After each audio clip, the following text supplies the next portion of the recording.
So up on the screen, it looks like they're going through a few slides of our visiting artist artwork. So this is all multimedia art that our visiting artist has made before this residency here. And he has had work displayed in many different places. I have quite a long list, but just to name a few, he's displayed some work at the National Museum of Mexican Art, Grand Rapids Art Museum, Urban Institute of Contemporary Art.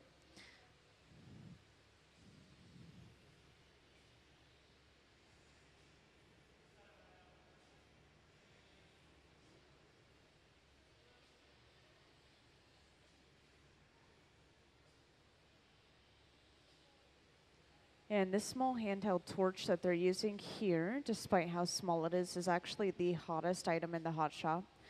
This little torch can get up to around 5,000 degrees Fahrenheit, which is over double the heat of the molten glass itself. So this is going to very quickly spot heat the areas on the edges of the paddle, and it's going to allow them to sort of taper the shape so that it's thinner on the sides and thicker in the center of the paddle. And if I didn't say so already, if anyone ever has any questions, I'll be looking out into the crowd. Just raise your hand and I'll come right over. And it could be questions about or for the artist, and it could be questions about the glass process.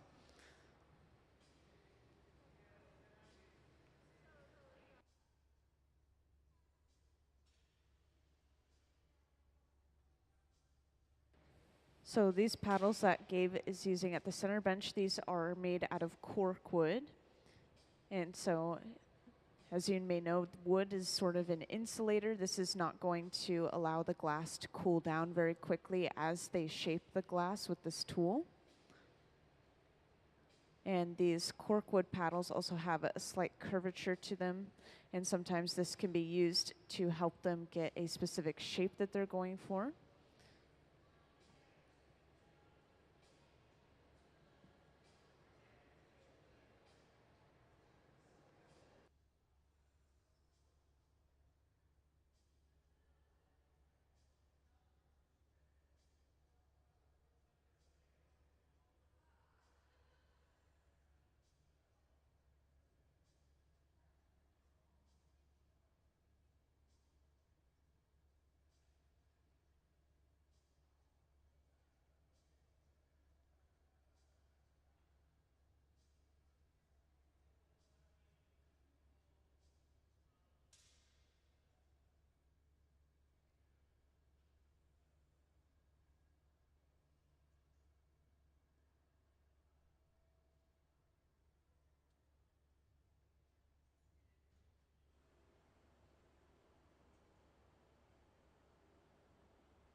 So welcome to everyone who just joined us in the hot shop. Just to give you a quick rundown as to what we have going on here. You may have seen a sign as you walked into the hot shop that we have a visiting artist. And this visiting artist is Salvador Jiménez-Flores, and that is the man in the blue jean shirt closer to the front end of the hot shop. And he is a multimedia or interdisciplinary artist. And he's coming in today to make a very specific project. So right now they're working on making cactus paddles, kind of like from a prickly pear cactus. And then eventually later on down the line, they're going to make a cactus humanoid head. And they're going to be able to assemble these pieces of glass together possibly. This one is the first piece that we're making today, so it may even be a test run. And up on the screen, you just saw a brief little slideshow of our visiting artist's previously made artwork. And you may see some of these pieces that are made here at the museum going into another museum, the National Museum of Mexican Art in Chicago. These may be displayed there in a solo exhibition of his.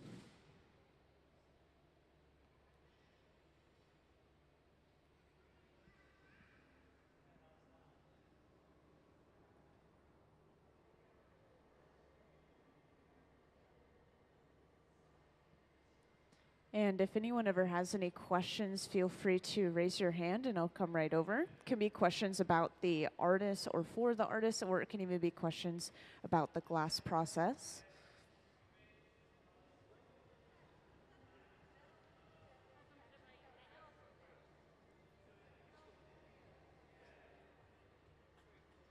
On the metal table.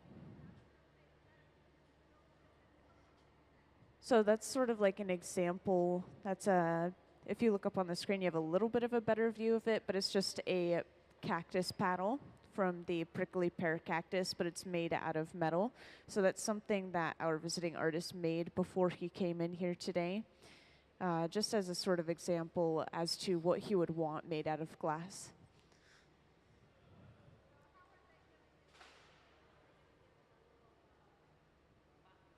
We'll see.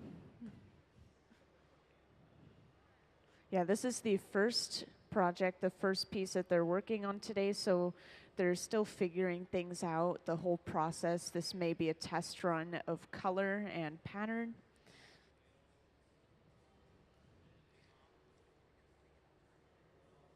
And this right here is just them making sure that there's no particles sticking to the surface of the glass before they fully melt that glass back down, or just melt the glass a little bit more. Otherwise, those particles could permanently stick to the glass.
So right here, Gabe is going in with a pair of jacks, which are those two metal blades, and he's really cinching down as hard as he can. He's trying to make a sort of divot in the glass, and this is where they're going to remove the glass from the pipe a little bit later on.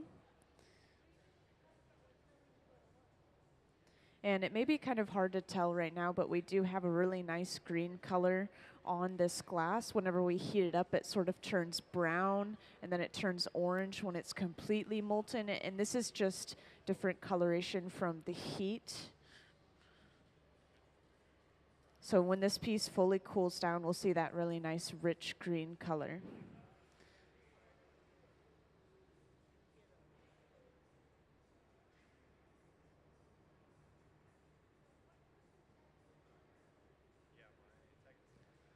Oh, so this is really interesting. I've actually never personally seen this, but it was briefly explained to me this morning. So over on the right here, Nick is painting the inside of a mold that's going to be used a little bit later on. And the paint is a graphite paint. And so this is just going to make it easier for the glass to come out of the mold.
So someone in the audience had a good question, so I'll just repeat it to everyone else here. Someone was wondering what is the meaning or why did they choose the prickly pear cactus or the paddle cactus.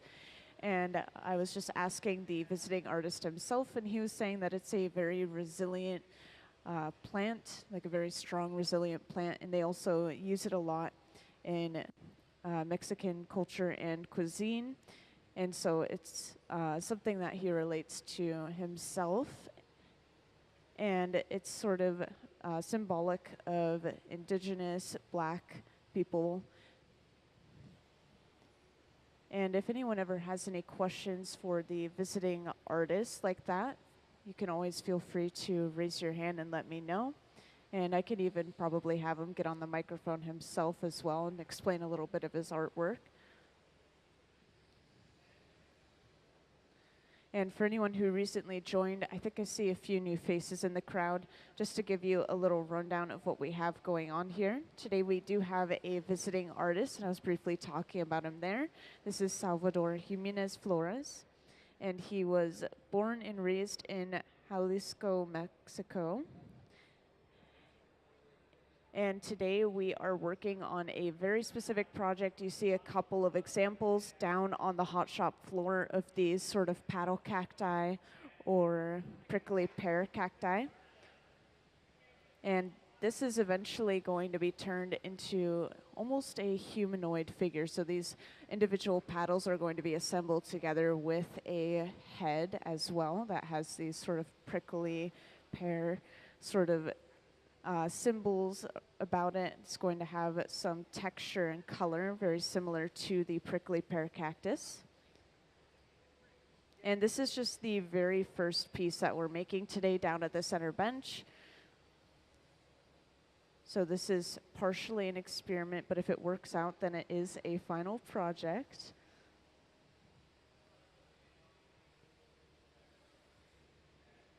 And this strand of glass that they're using, I'll just give you a little technical term. This is called a stringer, and we use them to apply detail to the glass that we can't really get otherwise. So we can kind of hand draw shapes and dots and lines.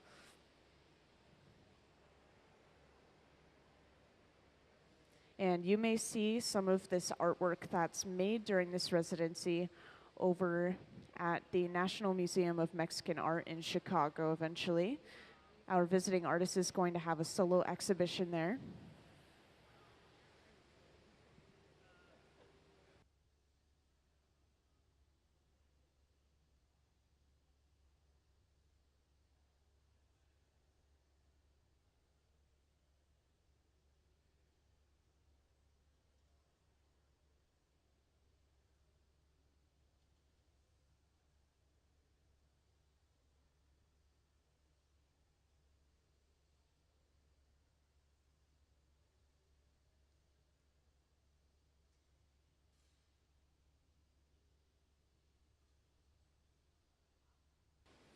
And something that's pretty nice about using a stringer like this, as you could see, Gabe went in and he sort of was tapping at the piece with the pair of tweezers. So he's actually knocking off one of the spikes that he wasn't happy with.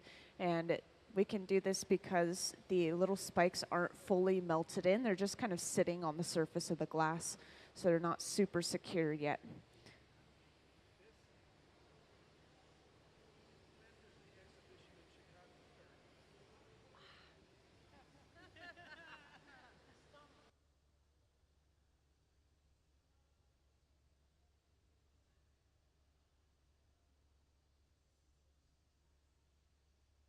So that exhibition I mentioned that some of these pieces may be in is going to be in September.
So I will mention this is the first time that our visiting artist is turning his sketches and his artwork and ideas into hot shop glass. He said he's worked with very little kiln-formed glass before, so he's had his hand at just a little bit of glass art, but never in a hot shop before. And we do have visiting artists that come in every now and then, and they haven't worked with art, just like our visiting artist today. Or sorry, they haven't worked with glass, just like our visiting artist today. And this is totally doable. They just come in with ideas and designs, and our hot shop team will help them achieve that final product.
Actually, since we have so many people in the hot shop now, and just in case some of you haven't been in a hot shop before, I'll just give a quick little rundown so you guys understand the temperatures of some of the machinery that we're working with.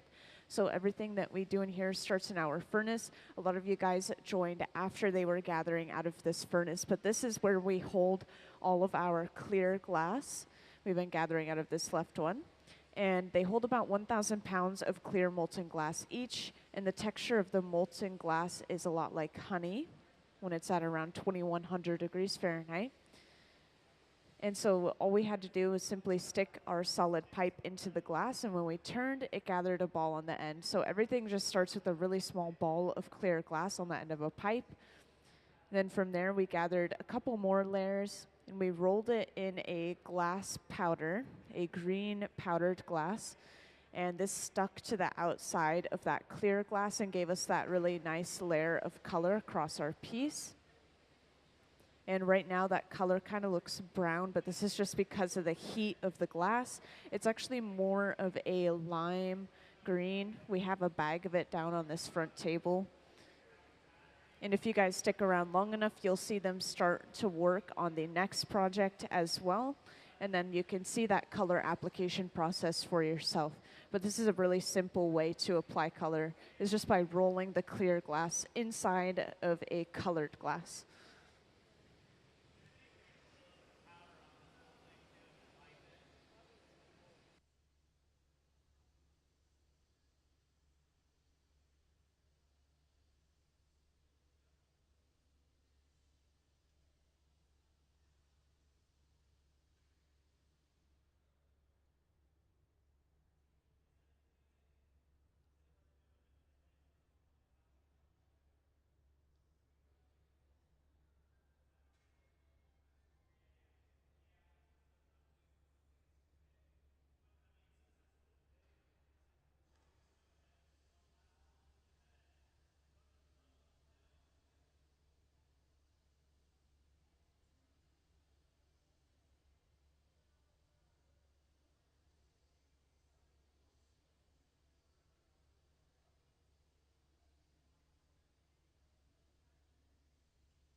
So if you look up on the screen, they seem to have disappeared around the corner, but they've just gone into something called a powder booth.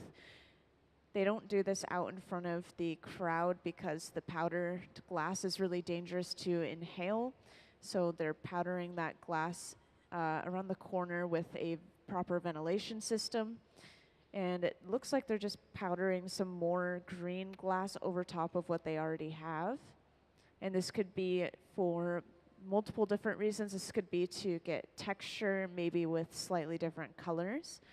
Or if you were here earlier, they coated the entirety of the colored glass in a thin layer of clear. So maybe this is going to add a little bit of depth, and this is going to be on top of the clear glass that they have.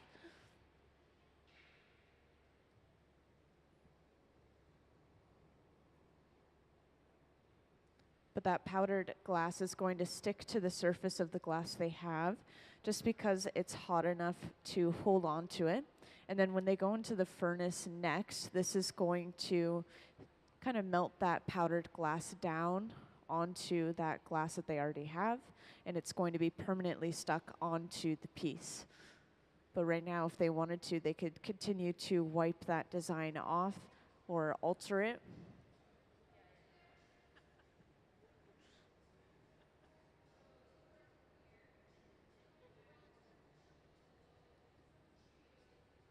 Looks like they're trying to wipe some of that glass off to expose the little spikes or spines of the cactus underneath.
And just like before, you could see after they melted that glass down, the color sort of changed from green to brown. And this is just because of the heat of that glass.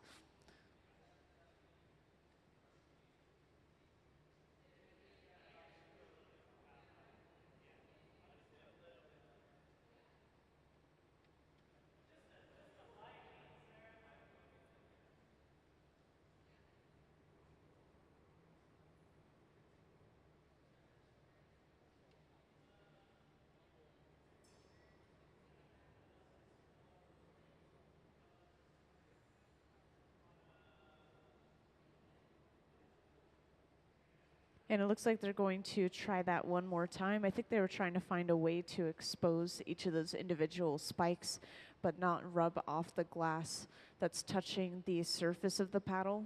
So they're just going to cover up some small marks that they accidentally made.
All right, and for those who recently joined, I'm just going to give a quick little rundown of who we have here and what's going on today.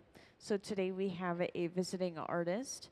You may have seen me talking to him just a second ago, and this visiting artist is Salvador Jiménez-Flores, and he is here at the Museum of Glass for a residency. So he's going to make anything that he wants to make during this residency. He's able to do anything he wants with that art that he makes here. And you may see some of this art in an upcoming solo exhibition at the National Museum of Mexican Art in Chicago. And this is going to be happening in September. And this piece that you see at the center bench is the first piece we've made today. We're going to make many more of these cacti paddles or prickly pear cacti. And these are going to all be sort of assembled together along with a cacti humanoid head. And you can see we have the mold for that head prepared over on the right bench. The mold has been painted with a graphite paint on the inside, which is going to make sure that that glass doesn't stick to the inside of the mold. You can see a good view of it up on the screen.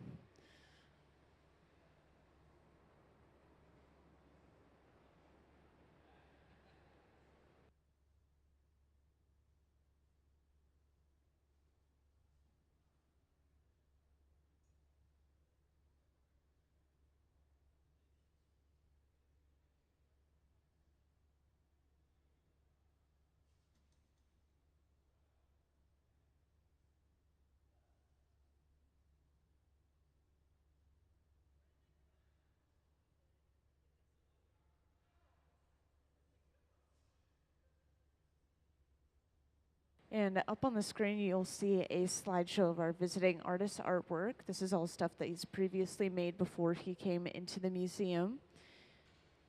And he's a multimedia or interdisciplinary artist.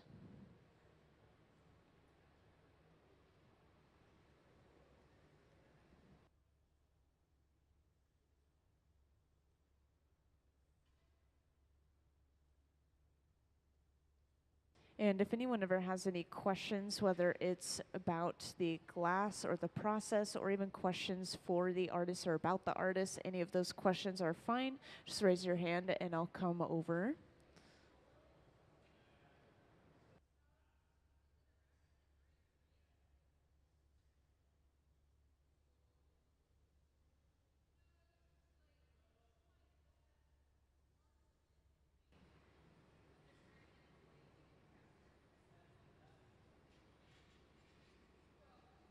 And just to be efficient, while they're continuing to work on this piece at the center bench, over on the left bench, Nick is getting started on a small glass bubble.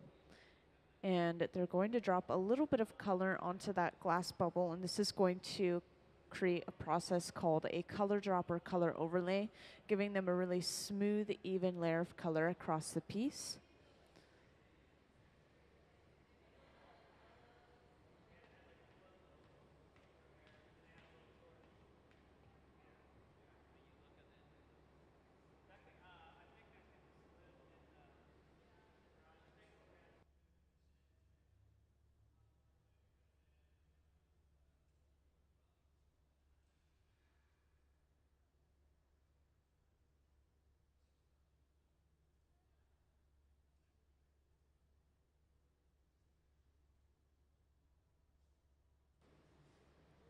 And after finishing that paddle at the center bench, looks like they have brought it over to the garage, which is this large silver box down on the hot shop floor here.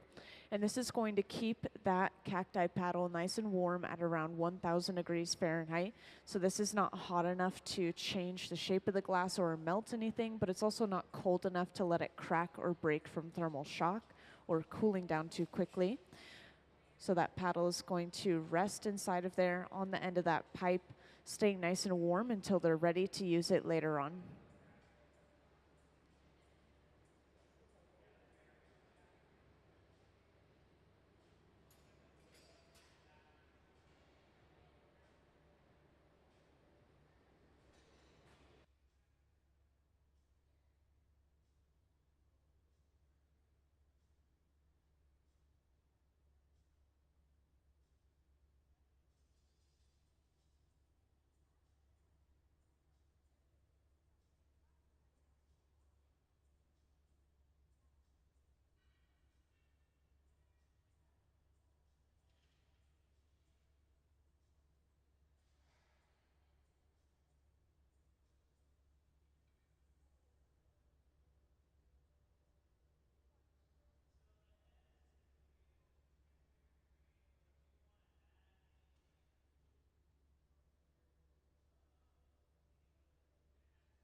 So as you can see over on that left bench or up on the screen, Nick has a very small clear bubble, and he's going to allow this to cool down a little bit as someone comes over with a large bit of color.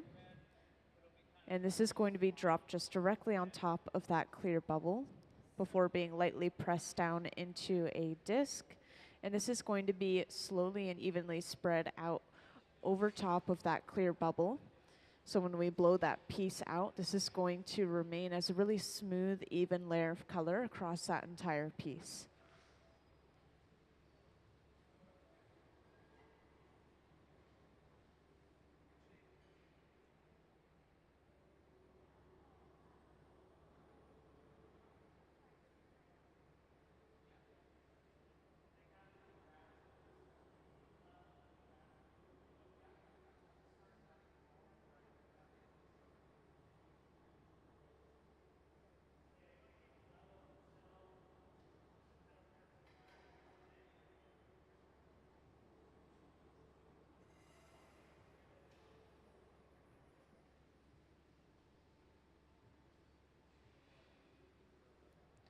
So you'll see the process of rolling that color out now. This is using a metal table called the marver. And the marver will cool the glass down, especially on the surface of that glass as they continue to roll. And this could be used purposefully to make sure that the piece will blow out evenly, for example.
Welcome to those who just joined us in the hot shop. Today we have a visiting artist. You may have seen the sign as you walked into the hot shop. And this visiting artist is Salvador Jiménez-Flores. And that is the man in the blue jean shirt, kind of standing close to us in the front of the hot shop here. And he's an interdisciplinary artist or a multimedia artist. He has some pieces laid out on the front table here, but we also have a slideshow that I could put up on the screen of some of his previously made artwork. And today, the specific project that they're working on is going to be all these cacti paddles, or prickly pear cacti. And these are going to be assembled along with a sort of cacti humanoid head. And you may see this piece or any other pieces that we're making during this residency, during a solo exhibition that Jimenez is going to have over at the National Museum of Mexican Art.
So this bubble that they've been preparing over on that left bench is eventually going to be blown into this mold that you just saw them move over to the center bench here. And this mold, I'll point out, is painted with a graphite paint on the inside, and this is going to make sure that that glass doesn't stick to the inside of the mold as they blow it.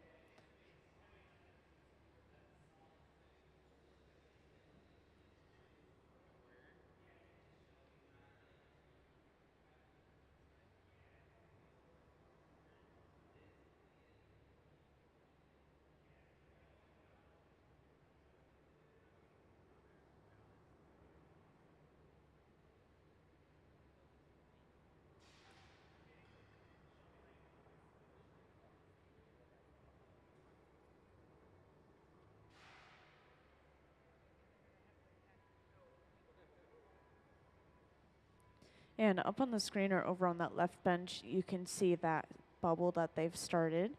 And this has a layer of color underneath, just a small layer of clear glass. And that color was applied through a method called a color drop or color overlay. This is just going to give them a really smooth, even layer of that color across the entire piece. And right now, it's kind of hard to tell what that color is, but it's actually going to be green. Whenever the glass is hot, it looks completely different as to what it truly is, especially just from that orange glow of the glass just being so hot, kind of like lava.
So this tool that you could see Nick using is a block, and that is a wooden spoon-shaped tool, usually kept in water to help prevent it from burning, and made out of cherry wood.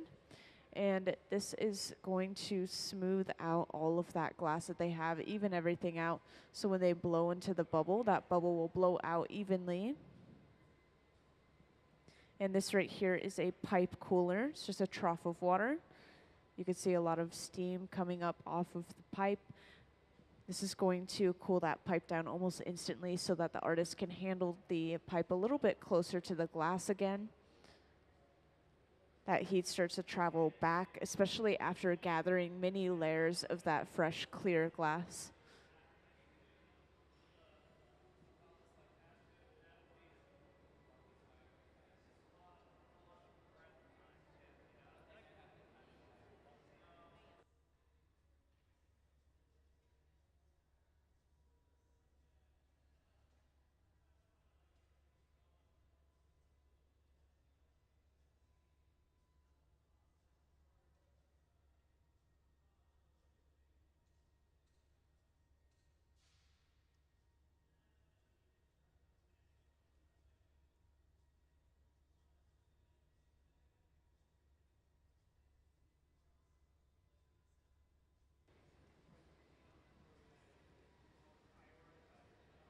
And since we have quite a few new people here in the hot shop, I think I'll just give a quick little overview of the hot shop itself, and this will help you understand the temperatures of all the different machinery that we're working with. So everything we do in here starts in our furnaces, and these are the large tanks with the closed doors. And this is what you saw them gather that clear glass out of just over there. These hold about 1,000 pounds of clear molten glass each and run at around 2,100 degrees Fahrenheit. And when the glass is molten, it's viscous and sticky, a lot like honey, as you just saw. And this is going to be gathered up on the pipe. We just simply stick the pipe into the glass at an angle and turn. And this is going to create a ball on the end of our pipe. And as you can see, they're blowing into the pipe, and this has expanded that glass like a balloon. So this is thinning out the walls and creating a bigger shape. And the open face furnace that they're using to keep the glass hot, to continue working with it, is running at around 2,300 degrees Fahrenheit. And there's no glass inside of that open face furnace. It's just used for reheating. And once they start using those torches a little bit later on, I'll point out what those are fueled off of and what the temperature of those are specifically. But this fluffy flame torch that they're using here is running at around that same temperature at around 2,300 degrees Fahrenheit. But the torches actually run off of propane and oxygen. Meanwhile, the furnaces run off of natural gas and forced air.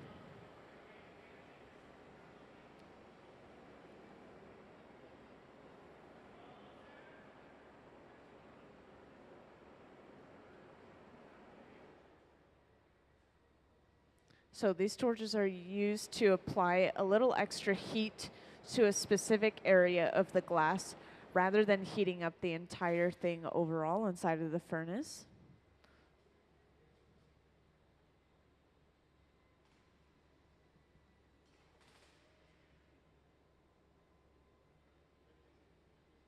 And next, Gabe is going in with a pair of jacks. Those are those two metal blades.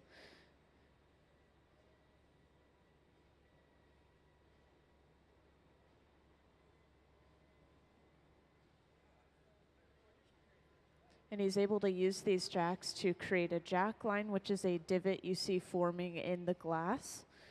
And this is where we're going to remove the piece later on from the pipe.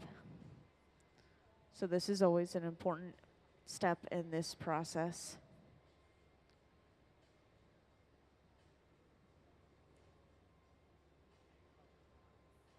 And you see they're using these wooden paddles as well. This is just to shield the artist's hands and arms from the heat of the glass that's quite literally just radiating off of that glass.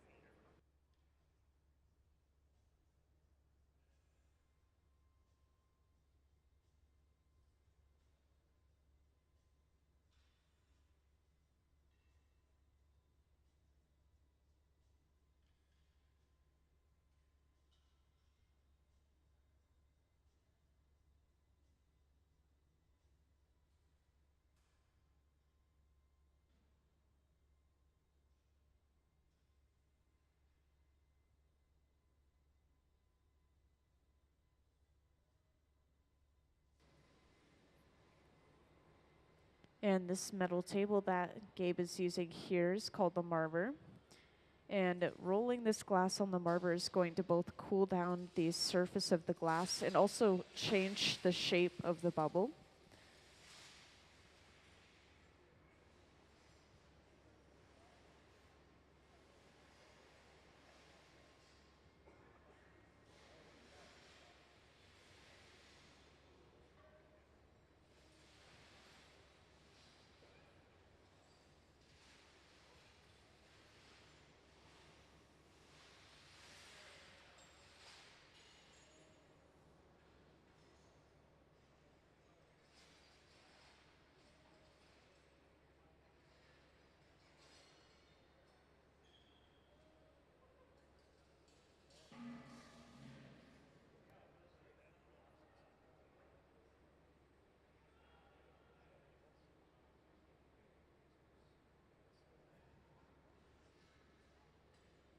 And for those who recently joined, the man who's currently handling the pipe at the center bench is our visiting artist, Salvador Jiménez-Flores.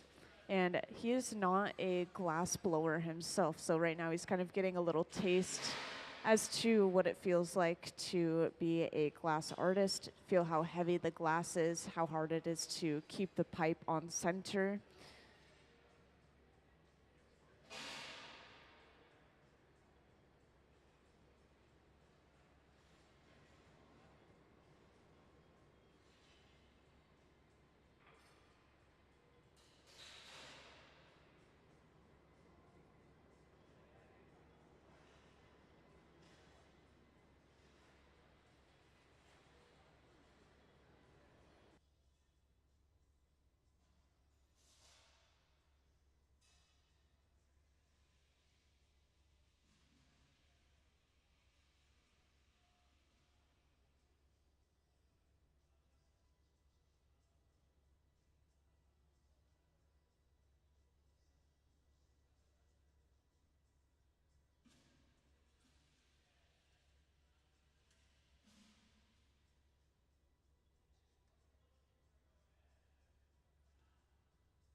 And for anyone who recently joined, can I have our visiting artist artwork up on the screen, please?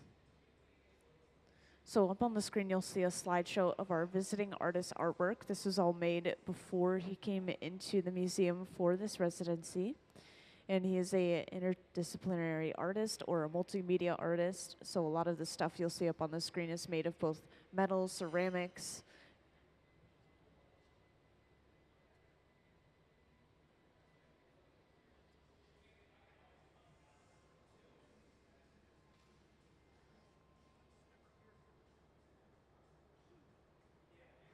And this is just the first day of this residency. This is going to go all the way through Sunday.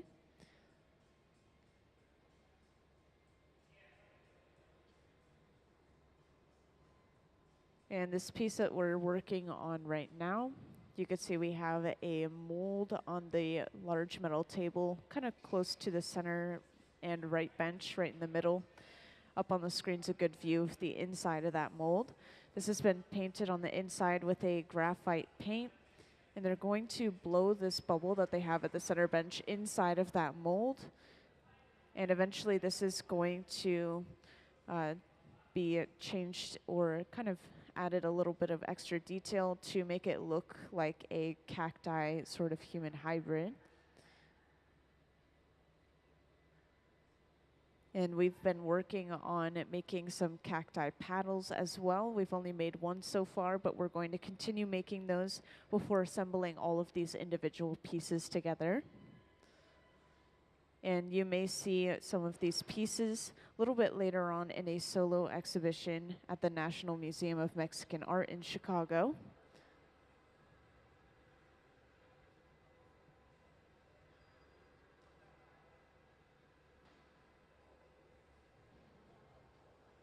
And these are going to be, or the solo exhibition's going to be in September. You may see some of these works displayed there. Since this residency is pretty long, they have a lot of time to make a lot of different objects.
So you may have noticed they've gathered another layer of that clear glass, but before they did that, they changed that bubble into a sort of narrower shape.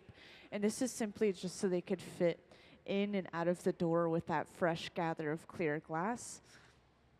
Because this is a lot of glass for this specific project, it may not have fit through that small door as they came out.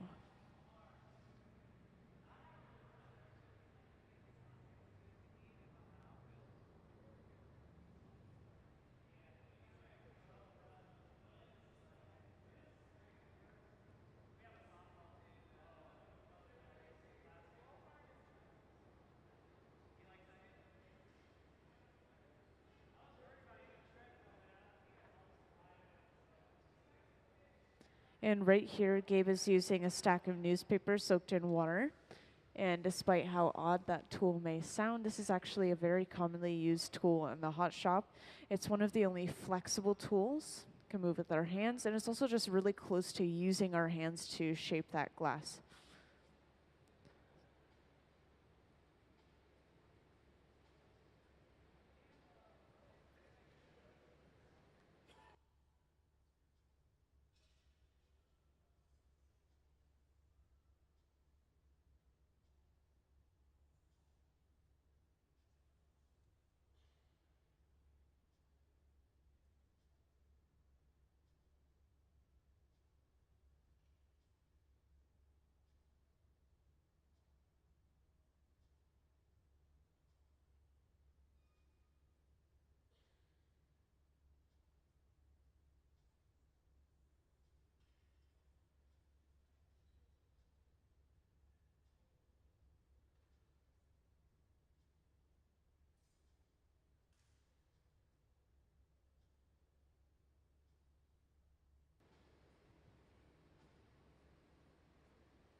So using this stack of newspapers, he's able to sort of guide which way he wants the bubble to blow out. If he remains on the side like he is now, this is going to create a longer shape. And they're trying to go for pretty exact measurements for this bubble so that it fits perfectly inside of that mold they have on the table. So every now and then they're going to go in with a measuring tool and just make sure that this is going to fit those measurements.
So now they're going to get this bubble pretty much as hot as they can before bringing it over to that mold.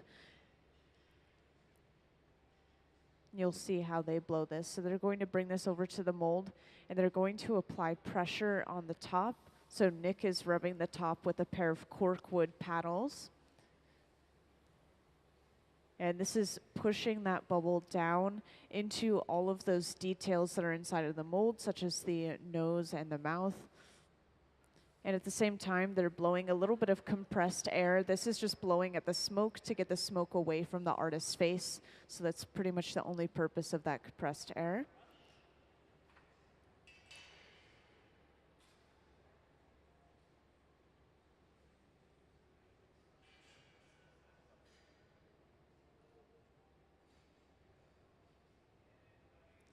And they'll lightly brush the surface of the glass to make sure that there are no particles left over from the mold and from the wood. And they always do this before they heat up the glass again. If we heat up the glass and it has particles on the surface, then they may be permanently stuck into that glass. So they're doing this pretty quickly.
And just a reminder for anyone who's recently joined, if anyone ever has any questions, whether it's for the visiting artist himself, about the visiting artist, or about the glass, feel free to raise your hand and I'll come right over.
So right now they're just keeping a nice, even, warm heat across the piece as they sort of deliberate about what to do next. They're figuring out if they want to add a little extra texture to this piece or just leave it as is, or if anything needs to change. Since our visiting artist doesn't work with the blown glass himself, he's able to sort of step in and tell the artist what he wants changed or what he wants different with the next one.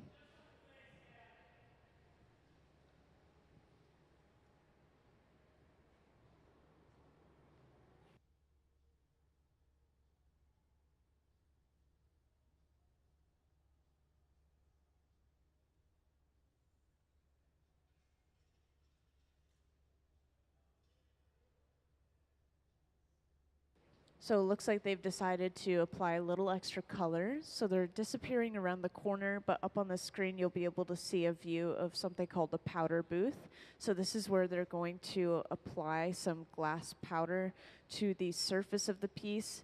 And because the glass piece is hot, this is going to stick to the surface of that glass. Can I have a view of that powder booth, please?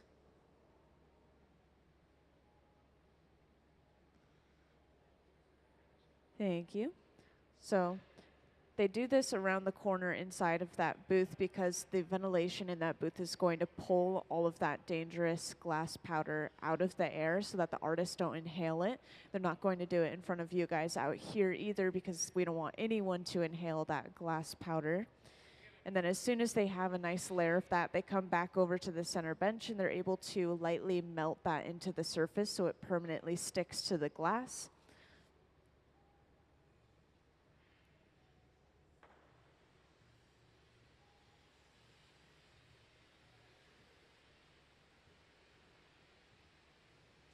And this small handheld torch here is actually the hottest item we have in the hot shop for those who haven't heard of it. This is running at around 5,000 degrees Fahrenheit. It can get up to around that temperature. And this is going to very quickly spot heat just a small area of glass. So it allows us to get some really fine details or apply like a really large amount of heat to a specific area. So they're using it on this sort of overhang or this lip that we have on the edge of the face.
So whenever they're going into the furnace right now, at the moment, this is called flashing, and this is just keeping the glass nice and warm at around 1,000 degrees Fahrenheit. And 1,000 degrees Fahrenheit is not hot enough to change the shape or melt the glass that we already have. And it's also not cold enough to let it break or crack from thermal shock. So right now they're just trying to keep that even heat so that the piece doesn't break while they continue to work on those smaller features.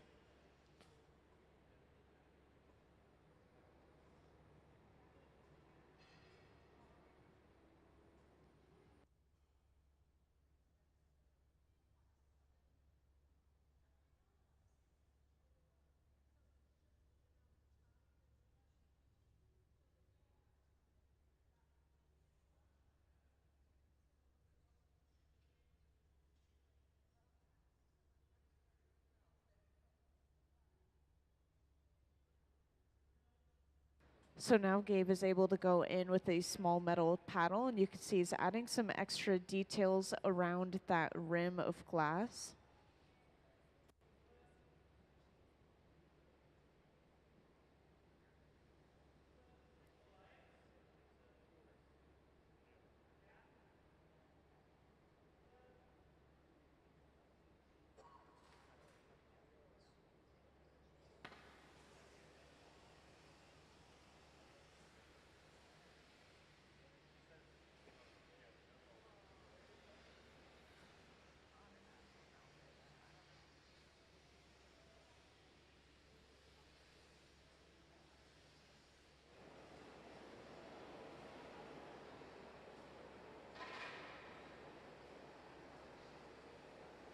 And I'll also mention that light powdered glass that they applied to the surface, they didn't fully melt it in, so it looks like they did it to purposefully add a little bit of texture to that face.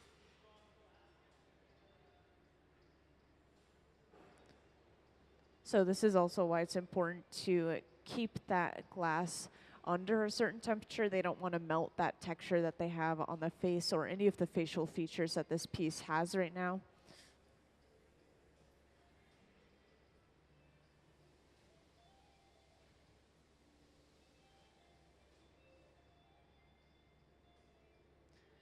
And right now Gabe is going in with a pair of tweezers, and he's pinching and pulling certain pieces of the glass just at the top of each of those little bumps that he created.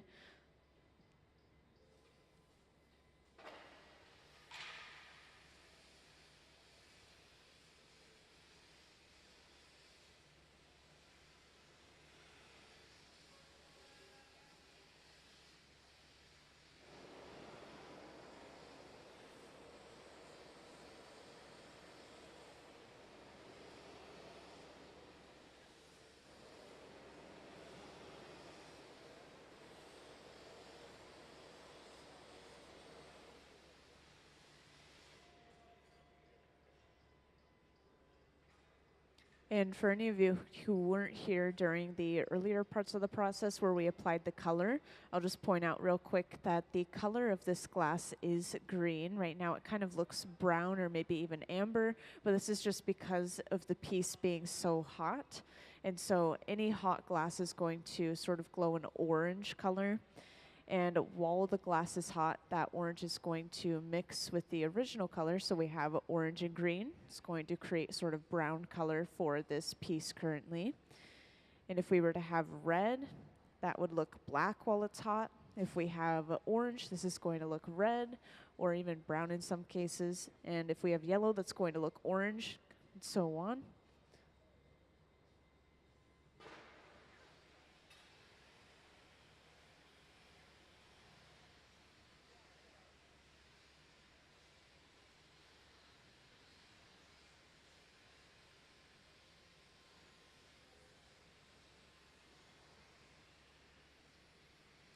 And I know a lot of you recently joined, so I'm just going to give you a little rundown of who we have here and what's going on today.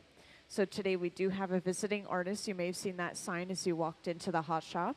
And his name is Salvador Jiménez-Flores. And that is the man in the front of the hot shop with the blue jean shirt.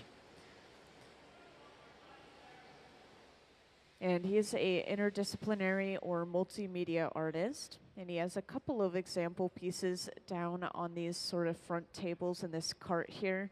But I also have a slideshow of some of his previously made artworks. And can I have that up on the screen, please? So up on the screen, you'll see a slideshow of our visiting artist's previously made artwork. And this piece that they're currently working on here is going to eventually be turned into a sort of humanoid cacti hybrid. So they're making all of these cacti paddles, kind of like a prickly pear cacti. And these are going to be assembled with the head. And this is just the first day of the residency here. So he's going to be able to make many different pieces all the way through Sunday. And some of these pieces you may see displayed in an upcoming show that he's going to be a part of. He's going to have a solo exhibition at the National Museum of Mexican Art in Chicago.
So just a little bit earlier today, just right in the morning, we were working on making a cacti paddle, like one of the individual paddles of the prickly pear cactus. And we have that paddle made and set aside in this large silver box right here called the garage. And it's keeping that paddle nice and warm at around 1,000 degrees Fahrenheit. So once again, not hot enough to melt or change the shape, not cold enough to let it crack or break from thermal shock. So when we're ready, we're actually going to pull that cacti paddle out and we'll attach it to the side of the head that we have at the center bench and then put that piece away. So this is going to be hot assembled with that paddle and the head.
So next they're going to start applying some extra detail to this face.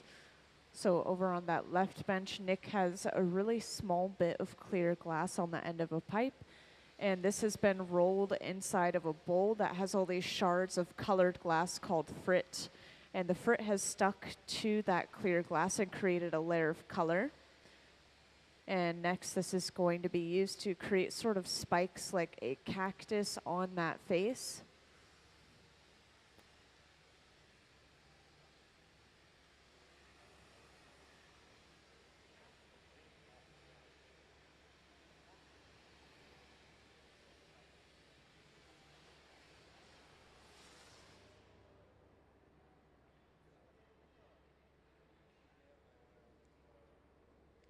And as I briefly mentioned earlier, as this glass is cooling down slightly at the center bench, you can start to see a little bit more and more of that green color, the true color of this glass. While we're working with the glass and it's really hot, it's going to look like a completely different color.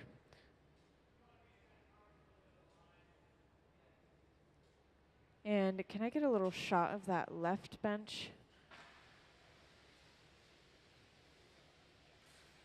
So Nick is working with a little bit of color on the end of that pipe. And once again, this is going to be used to create details for, oh, never mind. He's sculpting a horse.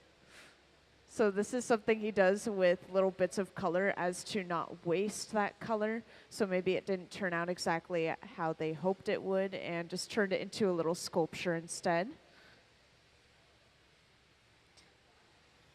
And you'll see some of these horses kind of placed around the hot shop in miscellaneous areas. We have a large amount of them on top of the furnace over on the right over here. And they usually don't put these in the store or sell them at all. It's considered bad luck.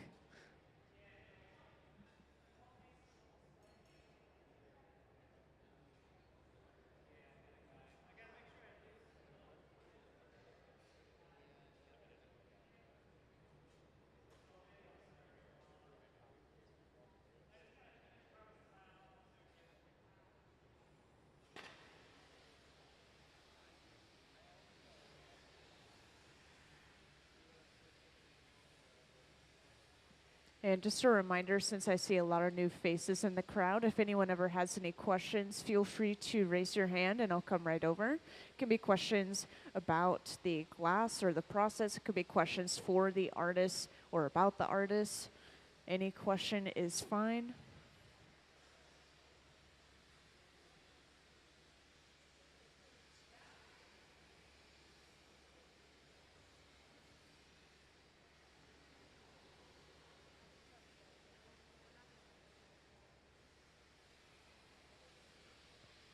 So right now, Gabe is just adding a little extra detail, accentuating the shape of the face by going around with a metal paddle.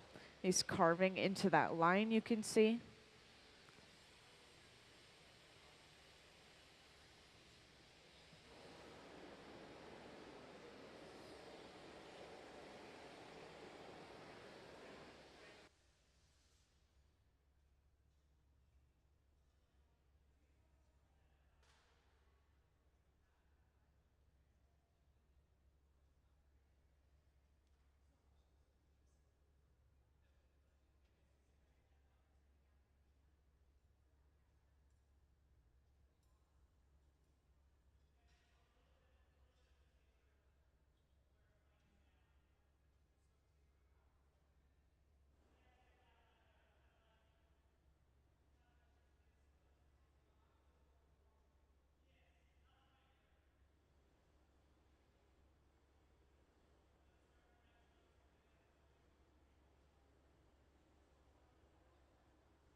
All right, so for those who recently joined, since I see a lot of new faces, I'll just give a little recap as to what we have going on here today. So today we do have a visiting artist. You may have seen the sign as you walked in through the hot shop. And his name is Salvador Jiménez-Flores. And that is the man in the blue jean shirt, kind of standing closer to the front of the hot shop. And he's here for an artist residency. He's going to be here all the way through Sunday. This means he gets to make pretty much anything he wants in the hot shop, and he's able to take those pieces and do whatever he wants with them afterwards. And in this case, he is going to be able to display some of these pieces that he's making during this residency in an upcoming solo exhibition at the National Museum of Mexican Art in Chicago.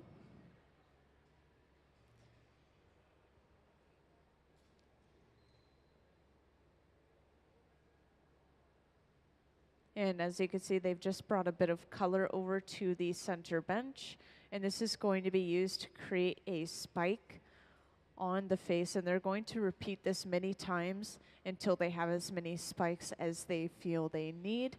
And this is because they're sort of going for a cacti sort of humanoid piece. And for those who recently joined, earlier we were making these cacti paddles for like a prickly pear cactus.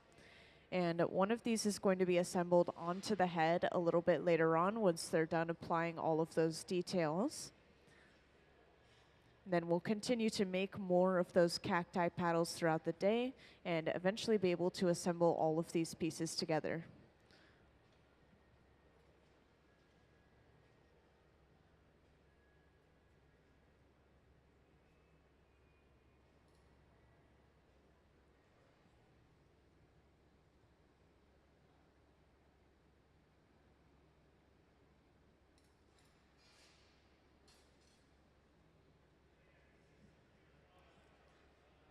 So something interesting I'll point out is you see the really smooth, even layer of color across the entire face.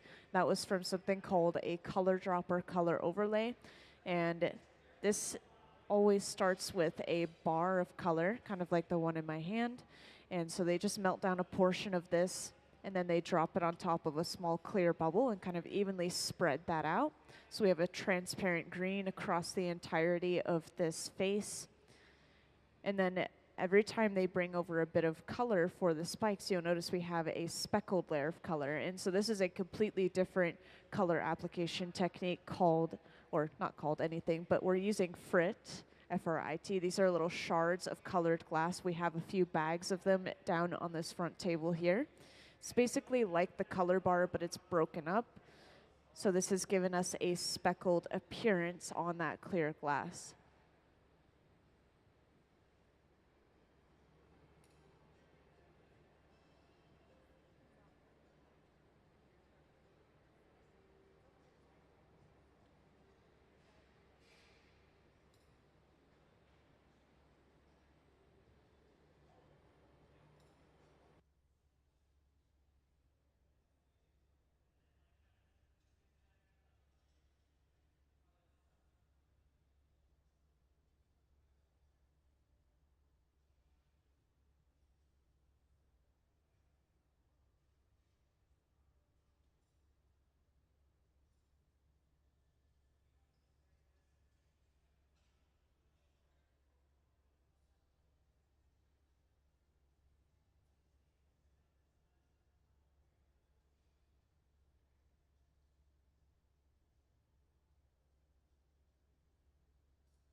And every now and then, in between applying those individual spikes, they'll always go back into the furnace, and this is called flashing.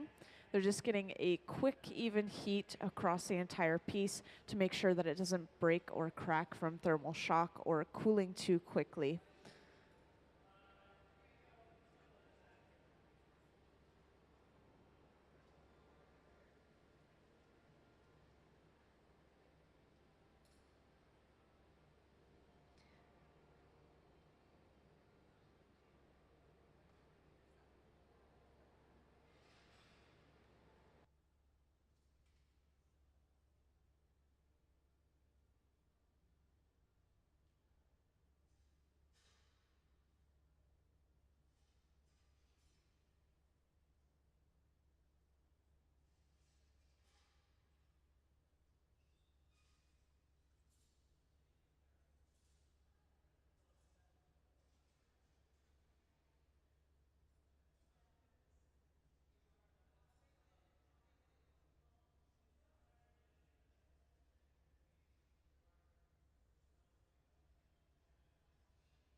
So over on that left bench, you can see Nick has just taken that cactus paddle out of the garage. The garage is that large silver box.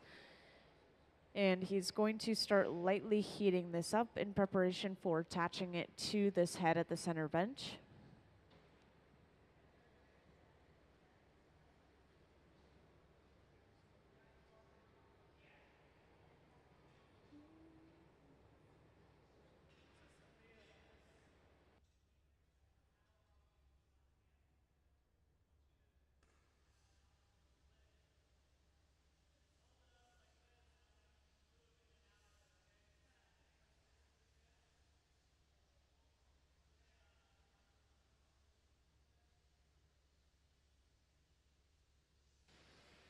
So this handheld torch here is running up to around 5,000 degrees Fahrenheit. So this is going to very quickly heat up that connection area between the paddle and the pipe. And this is going to allow them to break that off of the pipe in order to attach it to the head.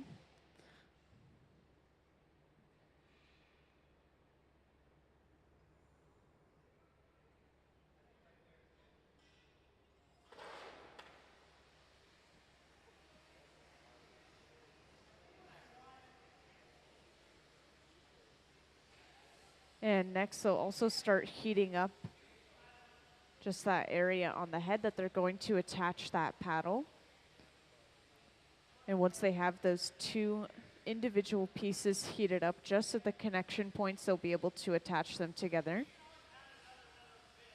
Up on the screen, you can see Nick is cutting at that connection between the paddle and the pipe. And this is with a pair of shears, which is basically just like giant glass scissors.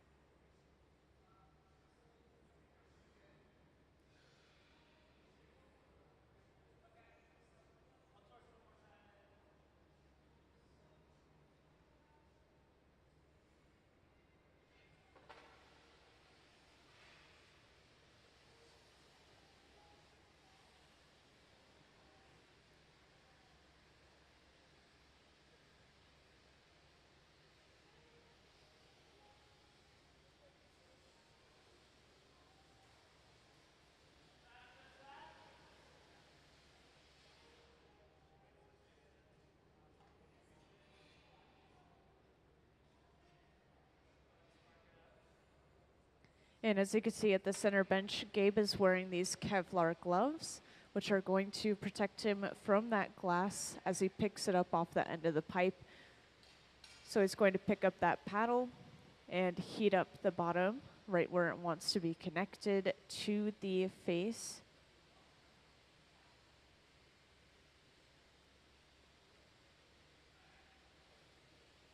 And now that those two connection points are nice and hot, he's going to place that onto the sculpted face that they have.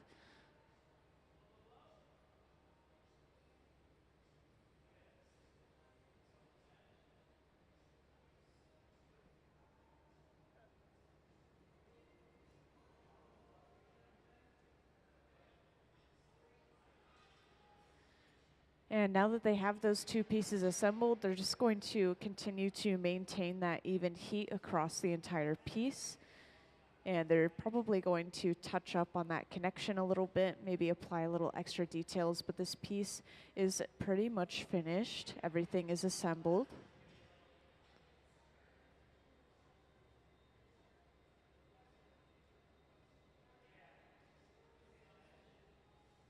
So Gabe is going to start adjusting that cactus paddle.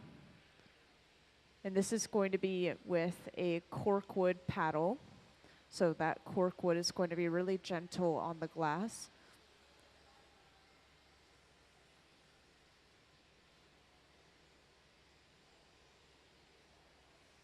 And it looks like they've also connected it to the top of the head where they sort of have those spikes sticking out. This is going to make sure that that paddle is completely secure. Now it's connected in two different areas.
So now that they have that paddle attached, they're going to be able to add just a couple of finishing details, 2 more spikes to the face.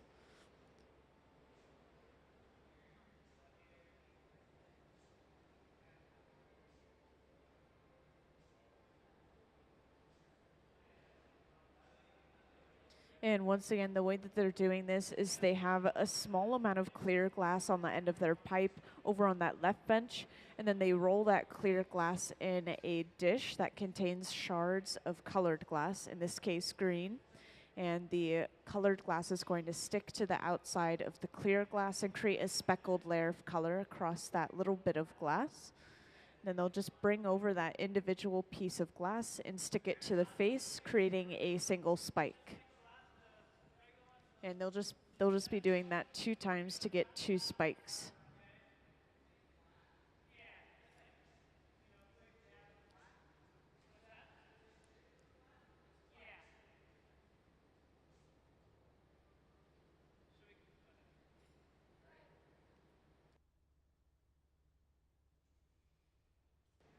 So you can sort of see that speckled pattern on the surface of that glass as they place it onto the face.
And now in preparation for breaking the piece off, you'll notice them start to torch the back end of the piece, kind of where the glass is connected to the pipe.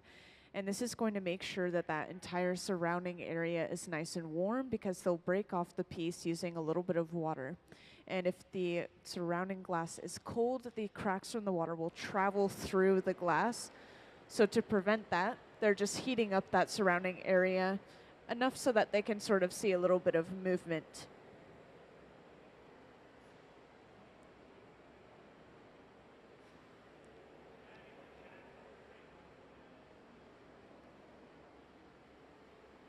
And then over on the right, you could see Nick is getting suited up in those special Kevlar gloves once again. And this is going to protect him from the glass as he picks up the piece off the end of the pipe to be put away.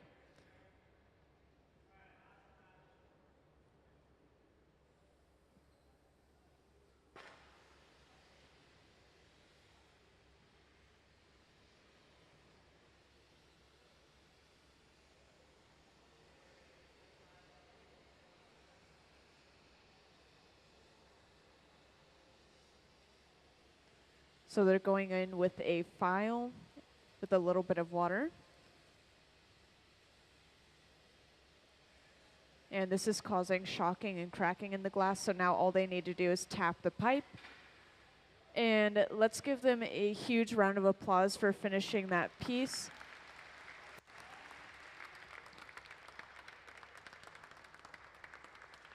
We've been working on that all day today. This is the first piece that is going into the annealer. The annealer is that large black box that they just put it into. This is going to cool down from about 950 degrees Fahrenheit all the way to room temperature at least overnight, so it doesn't break due to thermal shock. And so we're not going to see that piece until at least tomorrow. And we'll probably get started on the next thing right away.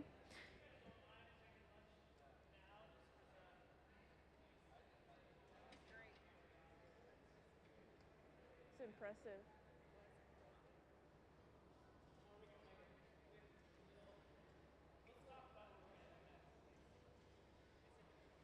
So right now they're just going to talk about what they're going to work on next. And can I have our visiting artist artwork up on the screen, please? So up on the screen, you'll see a slideshow of our visiting artist artwork. And if any one of you recently joined, our visiting artist is Salvador Jiménez-Flores, and that is the man in the blue jean shirt, kind of close up to the front here. And that piece you just saw him make, this is possibly going to go into a solo showing that he's going to have over at the National Museum of Mexican Art in Chicago.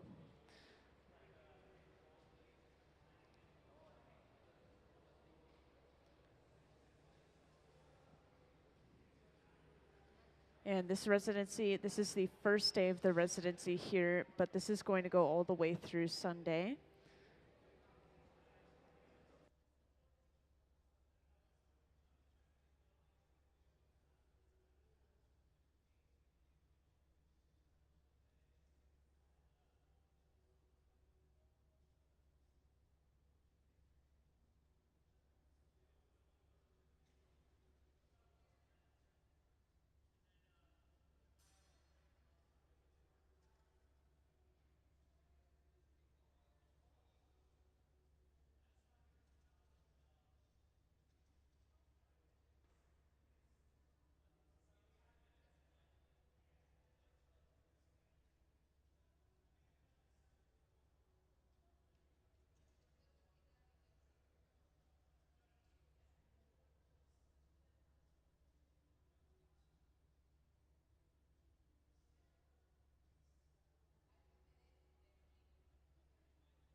All right, welcome into the hot shop, everyone. Looks like we're starting on a small project over on that left bench. Today we have a visiting artist. You may have seen the sign as you walked into the hot shop. And that visiting artist is Salvador Jiménez-Flores, and that is the man in the blue jean shirt, kind of at the center bench there.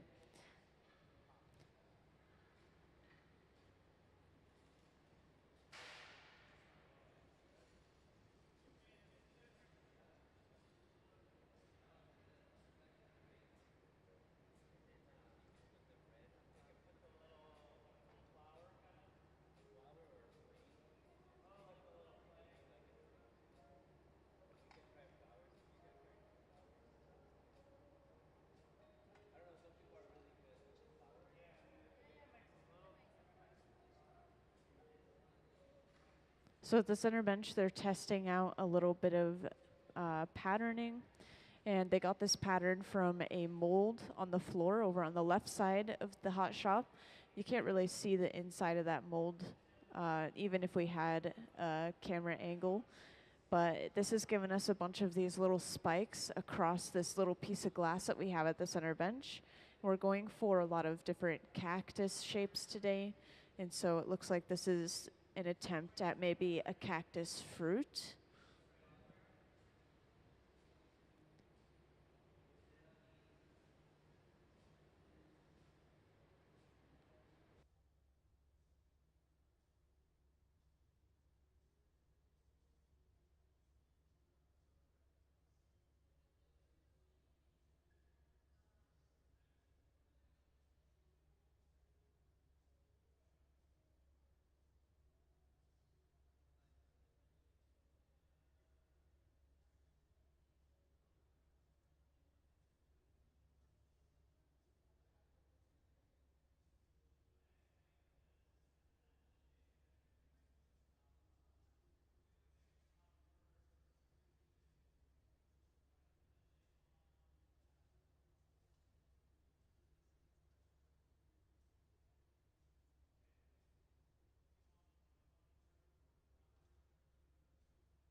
So our artists are going to make a small prickly pear fruit, and they're going to create a little pink flower that's on top of that fruit as well. And so right now they're looking at the color that they have that they can use for that pink flower.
So today we do have a visiting artist. So up on the screen is a slideshow of his previously made artwork.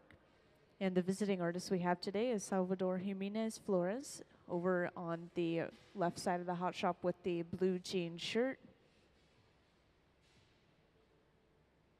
And he is a multimedia or interdisciplinary artist. So a lot of his artwork will include ceramics and even metalworking.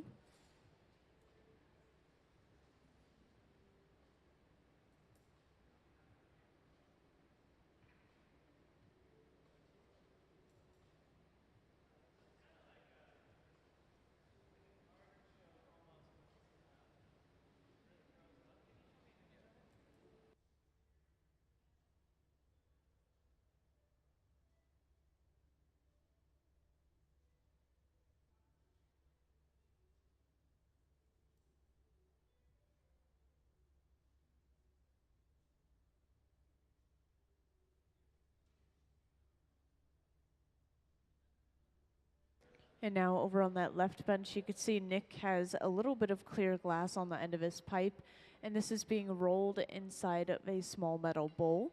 Inside of this bowl, we have shards of colored glass called frit, and those shards of colored glass will stick to the outside of the clear glass, and when we melt it down, this is just going to create a speckled layer of color. So this is going to be used to create the flower.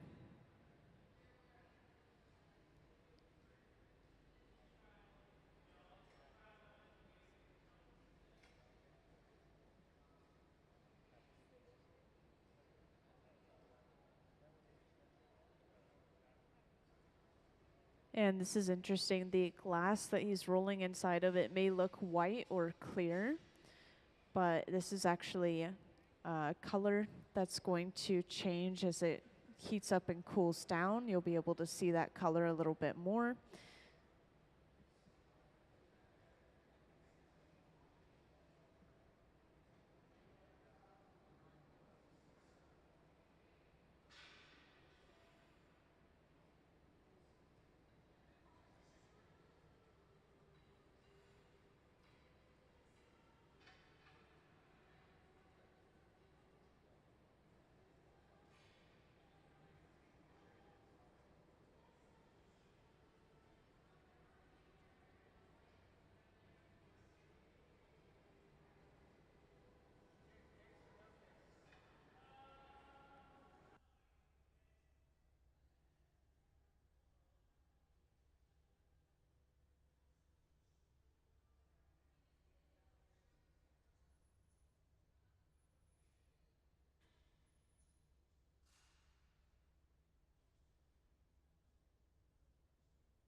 So at the center bench, Gabe has a very small amount of clear, sort of set up as a stamen on the end of this pipe.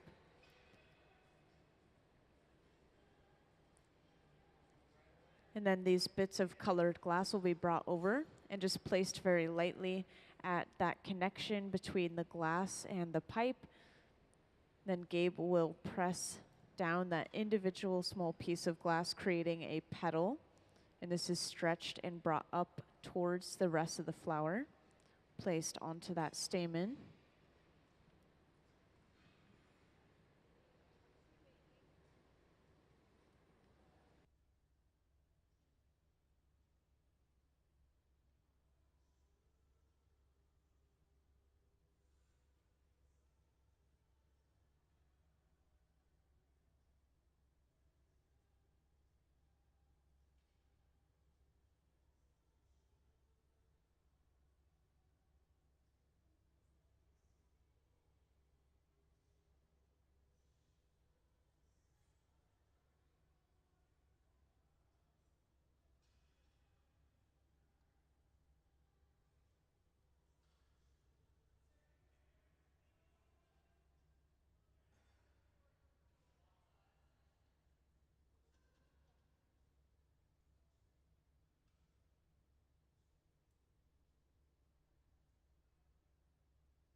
So at the center bench, you could see our visiting artist has just drawn a chalk sketch on the ground, and this is going to be the next piece that they're going to be working on.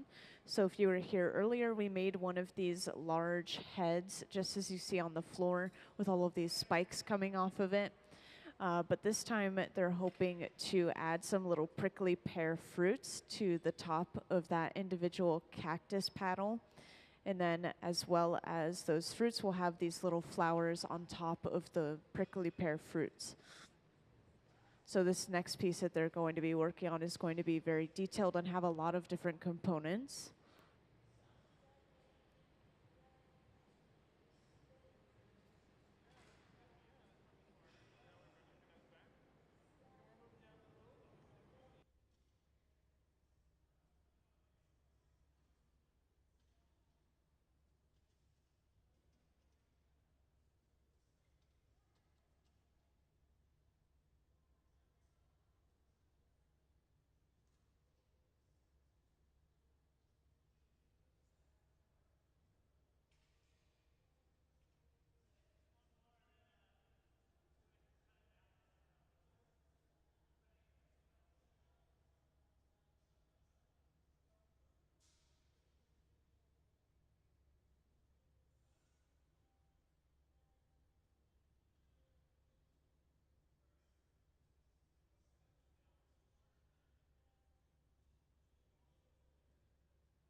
So right now it might be hard to see a little bit of detail in this, but they're adding multiple layers of these petals.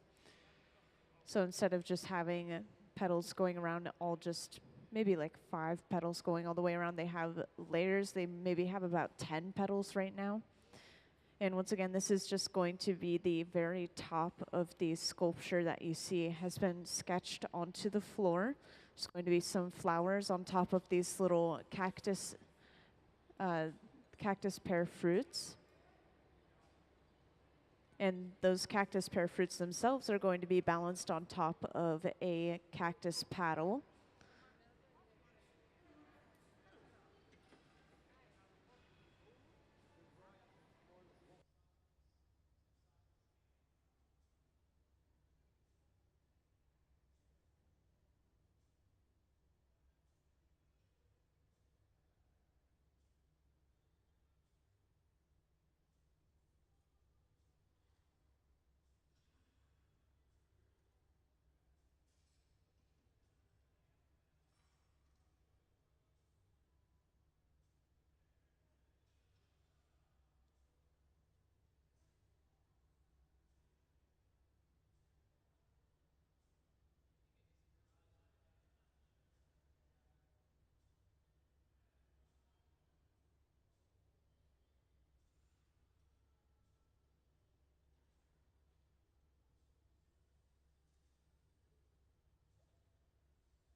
So next, Gabe is going in with this handheld torch, and this is actually the hottest item we have in our hot shop. This little torch can get up to around 5,000 degrees Fahrenheit. So this is going to superheat that glass just in a really small concentrated area. So he's heating up the base of the flower in preparation for cutting that flower off.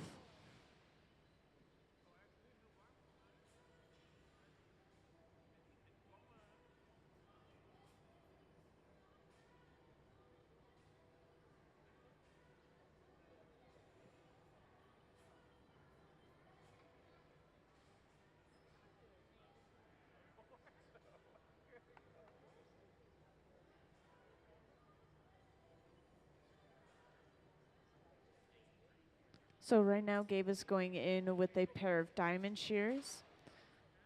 They basically have these 4 blades that when they connect, they create a diamond shape in the center. And this is going to start to cinch down and cut that flower off.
And it looks like they've finished that flower. So this is now set aside in the garage, which is that large silver box right here that Gabe just carried it over to.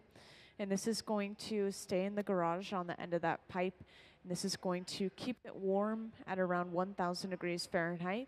So this is not hot enough to melt or change the shape of that glass that they have. It's also not cold enough to let it crack or break from thermal shock. So this is just going to rest until we're ready to pull it out, break it off, and attach it to the tops of those prickly pear fruits.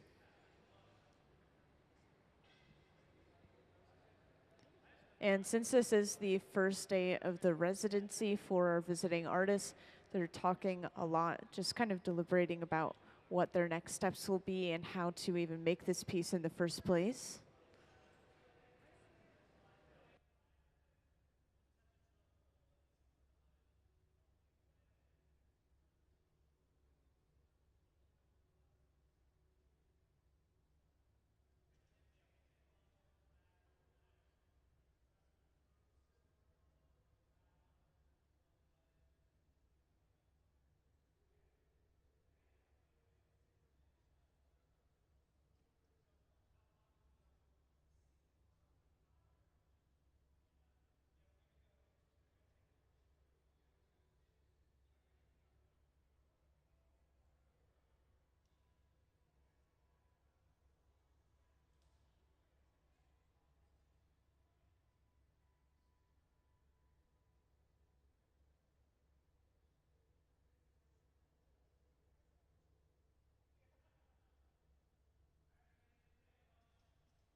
All right, everyone, so we're going to go on a 1-hour lunch break. You'll see us pull that flower back out later on to attach it to the top of our piece.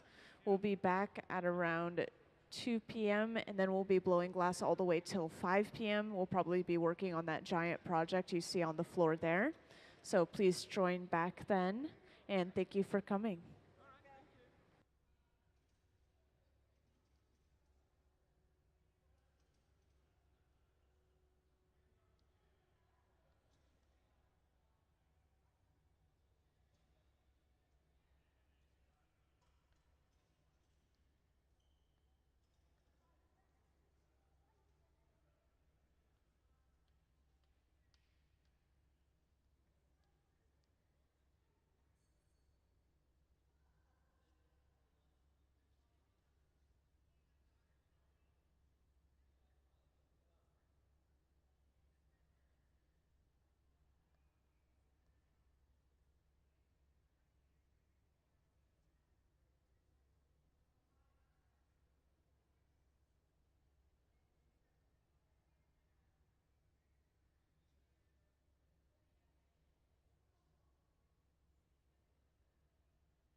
Welcome into the hot shop, everyone.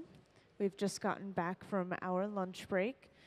And as you can see, we have a sketch of what we're going to be working on next down on the floor, kind of near the center bench here.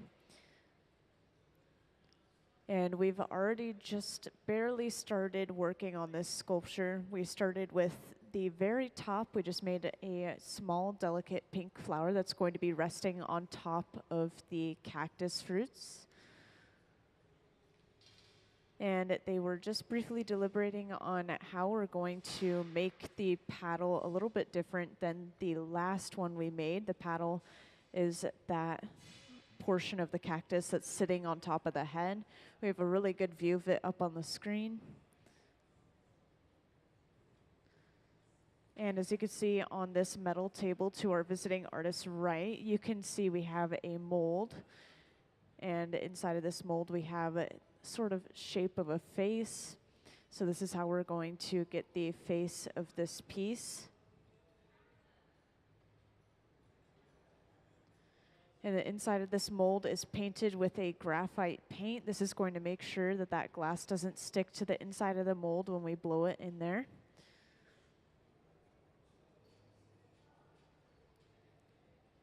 And for anyone who's recently joined us or just came into the hot shop, I'll just give a quick little overview of who we have here today, because we do have a visiting artist. And this visiting artist's name is Salvador Jiménez-Flores, and that is the man in the blue jean shirt down at the center bench working on his drawing. And he is an interdisciplinary or multimedia artist, as you saw, based off of all of those images that were going on the screen.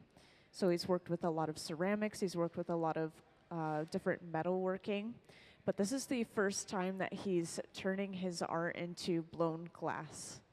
And this is just the first day of his residency here. It's going to go all the way through Sunday. And some of the pieces that you'll see him make during this residency are eventually going to be put on display in September. They'll be put on display in a solo exhibition at the National Museum of Mexican Art in Chicago. And as they continue working on their pieces, I'm just going to follow along and explain what they're doing and why. But if anyone ever has any questions throughout the process, whether it's about or for the artist or about the glass itself, feel free to raise your hand and I'll come right over. And to start us off, while they're working on the center bench here, I'm just going to give a quick little rundown of the hot shop, and this will describe the temperatures of the furnaces that we're working with. So everything we do in here starts in our furnaces. These are large tanks with the closed doors. You saw them gather a little bit of clear glass out of this one. And they hold about 1,000 pounds of clear molten glass each and run at around 2,100 degrees Fahrenheit. And when the glass is molten, it's very viscous and sticky, a lot like honey. So all we have to do is stick our heated pipe into the glass, and when we turn, it gathers a ball on the end. And from there, we simply blow into the end of our hollow pipe. This expands the glass like a balloon, or in this case, we are doing a little bit of solid sculpting to make a flower. And the open face furnaces at each of the benches are our reheating furnaces running at around 2,300 degrees Fahrenheit. And we can adjust that temperature depending on how thick or thin the glass is, how fast we want to heat it up. And at the center bench here, we are starting on another one of those flowers. These are going to rest directly on top of the little cactus fruits.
And if you missed the very beginning of this process, you'll remember that all of our glass is clear to start off with inside of our furnaces. So you might be wondering how we got the color on this glass at the center bench. And this was through something called frit, F-R-I-T, little shards of colored glass. So we just place them in a bowl and then roll the clear glass inside of the shards, and it sticks to that clear glass and creates a speckled layer of color. So if you were to look really closely at the color that they're using at the center bench, you would see we have sort of pink and clear scattered around, but from far away this is just going to look a little bit more like a solid transparent pink. And of course, whenever the glass is hot, this is just going to be glowing a bright orange just from how hot it is, kind of like lava. And as the glass cools down, we see more of its true color.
And I know I haven't talked about the torches very much yet, but this little handheld one here is actually the hottest item we have in the hot shop. I've been told it can get up to around 5,000 degrees Fahrenheit. So this is going to very quickly heat up just a very small area of that glass. In this case, that allowed Gabe to go in and kind of thin out that area of glass. So that torch is really helpful for very small details.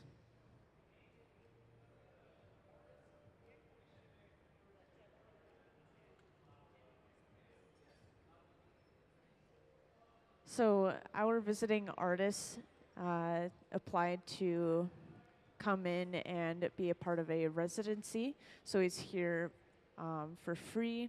And the people who are down on the hot shop floor are our full-time hot shop staff.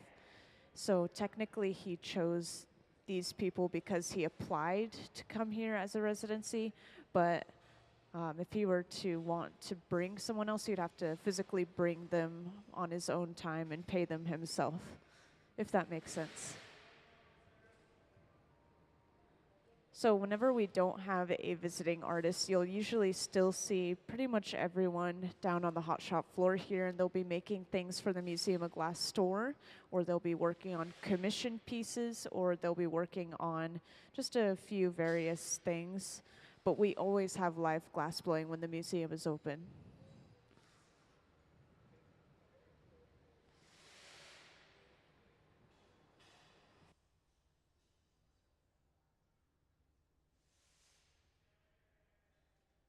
So when the glass is clear, When we're working with only clear glass, we can technically reuse that glass just by throwing it into the furnace and melting it down again.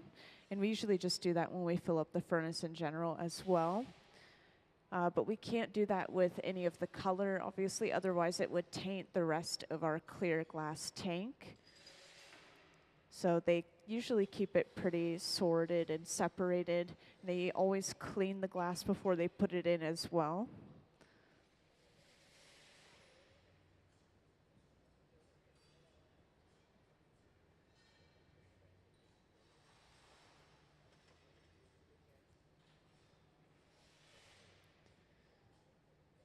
And we get the colored glass shipped in a couple of different forms, but the color itself comes from different minerals and metals. So just to give you a little example, we might use cobalt to create blue glass, or we might use different forms of copper or gold chloride to create a red or a pink glass.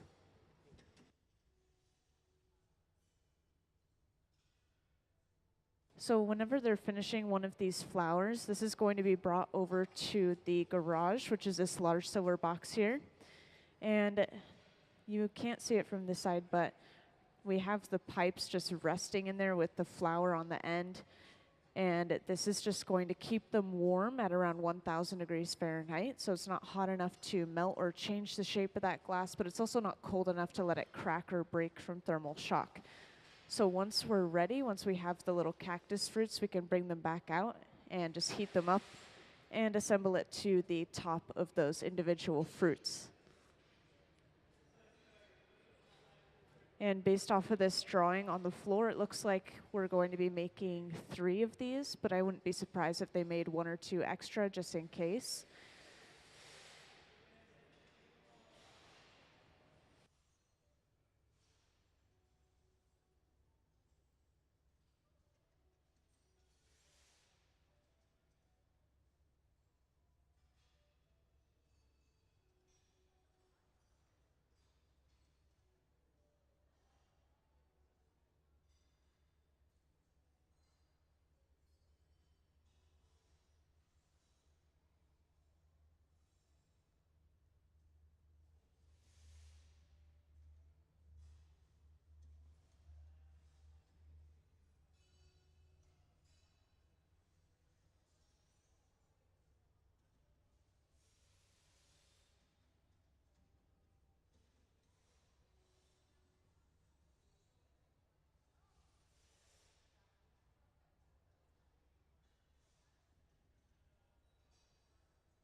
So just in case anyone recently joined us, just to give you a little quick overview, you could see we're focused on a sketch on the floor right here. So they're kind of talking about what their next steps are going to be and how to make certain parts of the piece.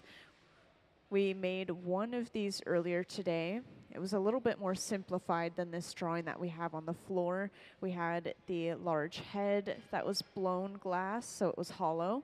And then we added all of these little sort of thorns or spikes on the sides of the head.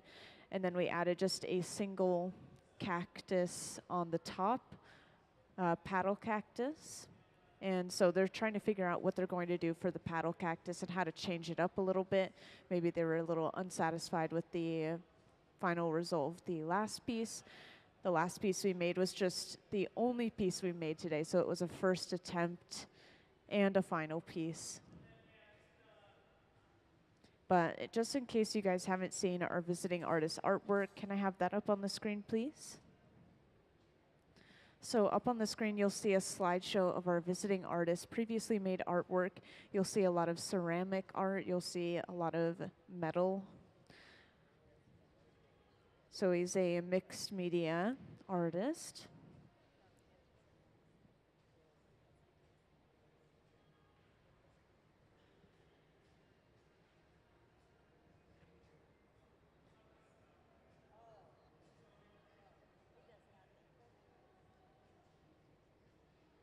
And this is the first time that our visiting artist is working in a hot shop or is able to turn his ideas into blown glass.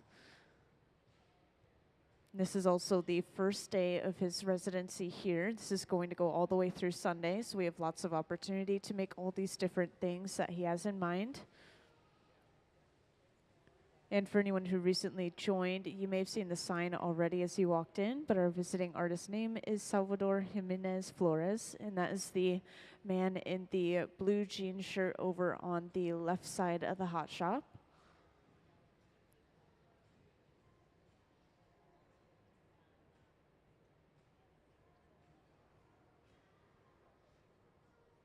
And if anyone ever has any questions, feel free to raise your hand and I'll come right over.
So over on this left bench here, Nick is going to get started on our first prickly pear fruit.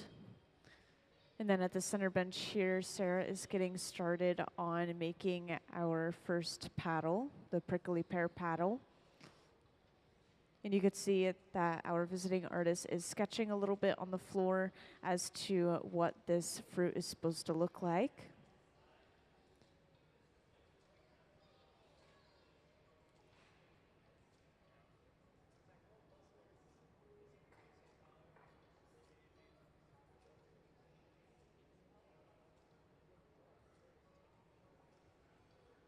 And we're going to be getting the texture of the fruits from a mold that you see on the floor.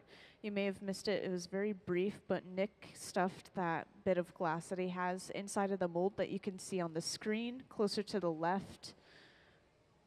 And inside of this mold, we have a bunch of spikes facing inward into the glass. And this has given us a bunch of pock marks on the surface of our glass, kind of giving it a prickly texture.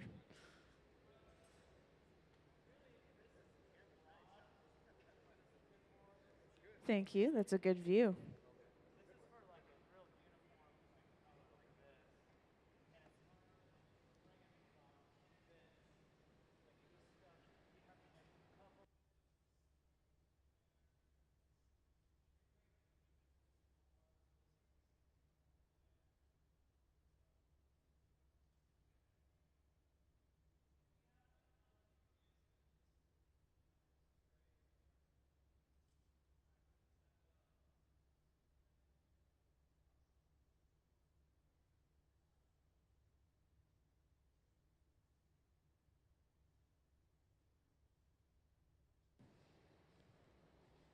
And you may have noticed as well that we've already applied color to that glass that Nick has over on the left bench.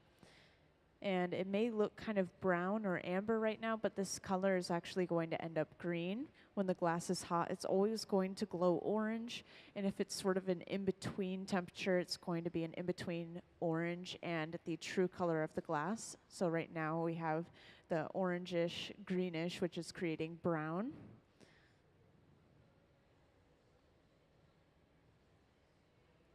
And at the center bench, you could see Sarah had just applied a little bit of color to the outside of that bubble that she has as well. And the color that they're applying to this glass is in the form of a powder. So we have shards of colored glass, we have simply powdered glass, and then we have solid bars of colored glass like this piece that I'm holding here. And everything pretty much starts from this bar, and then they can grind it up into those two other textures that I mentioned.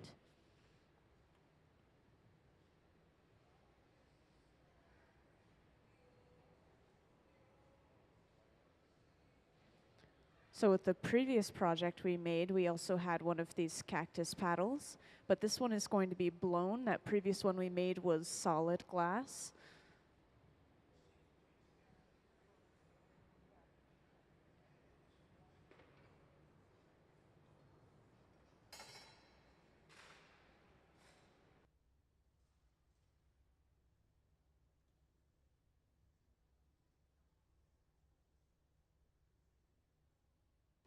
And right now Sarah's using a stack of newspapers soaked in water to shape this bubble. And at the same time, you'll notice sometimes we use these wooden paddles to also shield the artist's hands and arms from the heat of the glass. So that's what you see going on there. And the wooden paddles are simply black because we use them to flatten parts of the glass sometimes. So the wood will just turn into charcoal.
So as I briefly mentioned earlier, now that that glass at the center bench is cooling down quite a bit, you can really start to see that green color on the surface of the glass. And that little nozzle that Sarah was using just a second ago is just blowing some compressed air onto the glass. She was trying to cool it down even faster. But they usually let the glass rest like this because they're going to gather another layer of clear over top of what they already have. So now they're going over to the furnace. You'll see them gather one more time. They always let that glass rest and cool down a little bit beforehand just so that it stops moving.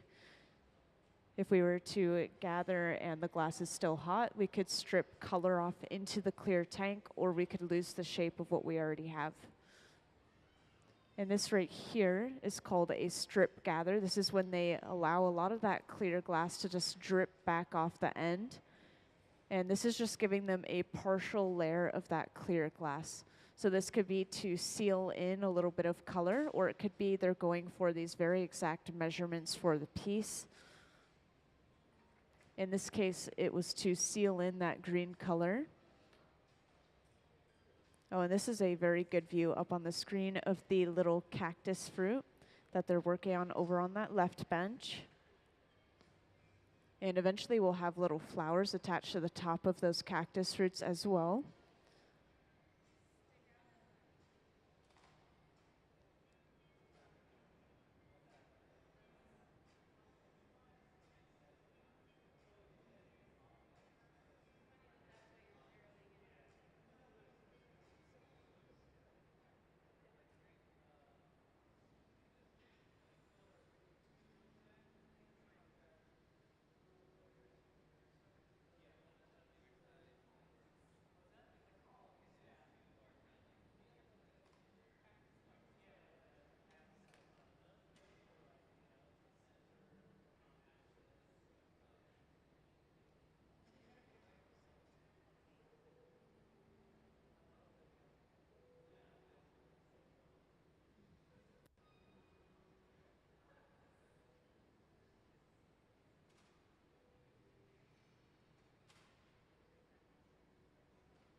So after heating that glass up once more, now Gabe is going in with that stack of newspapers soaked in water.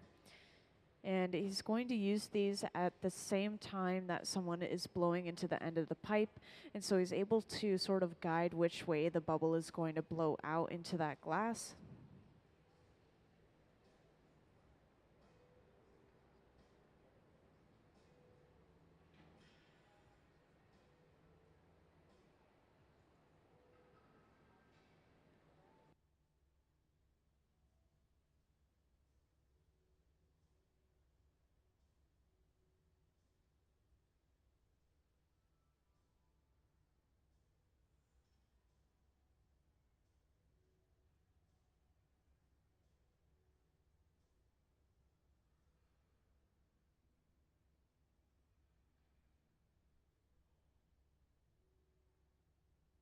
And whenever you see the artist hang the pipe down at that angle that Gabe just did before he sat down, this is just using gravity as a tool. So they were stretching that glass, elongating it before they sat back down. And next, Gabe is going in with a pair of jacks. Those are those two metal blades. And he just started carving a jack line. This is where they're going to remove the piece later on from the pipe.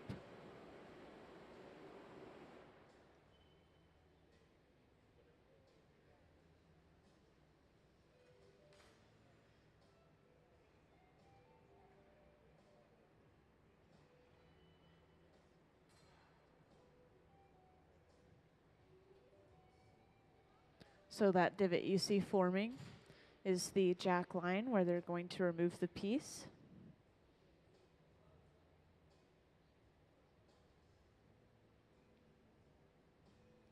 And I see a few new faces in the crowd, so just going to quickly introduce what we're doing right here.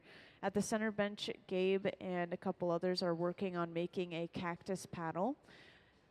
So we have this sketch on the floor right here at the center bench. The cactus paddle is what's going to be sitting on top of that head. And this is a blown form. We made a solid one earlier, but now we're trying to make it blown instead.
And right here, you can see Gabe is using the stack of newspapers in a different way.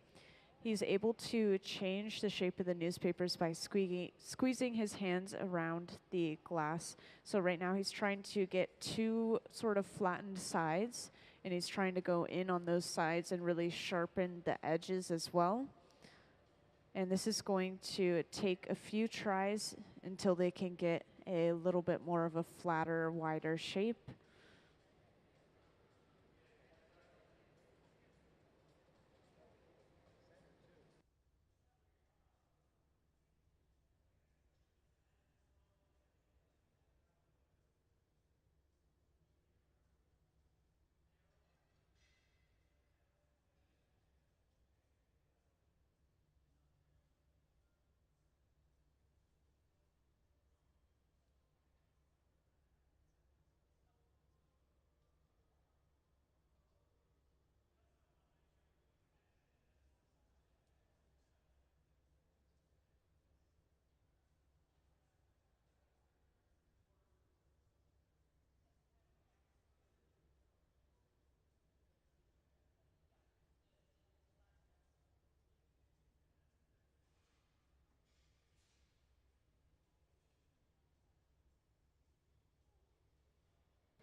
And these two little paddles are made out of cork wood. And the cork wood is a very insulating and soft material on the glass. So as you can see, we're not left over with any rippling. The glass is still really warm. And usually after they use a wooden paddle or cork paddles on the glass, they'll go in with a little broom and they'll just dust off any leftover particles. If they were to leave those little particles on, they could get permanently stuck in the glass when they reheat the surface. And once again, this is the first time that they're making the blown paddle for this cactus. And so this is something they're still experimenting, discussing right now.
So right now, it may be a little bit hard to see because it's so small, but Gabe has a very thin strand of glass in his hand, and this is called a stringer. And this is going to be used to apply just these really small dots on the surface of the paddle to create the spikes or spines of the cactus. So a stringer is really helpful because it allows us to apply really fine details that we wouldn't be able to get otherwise. We can draw with it. We could create lines, simple dots, just as we are now.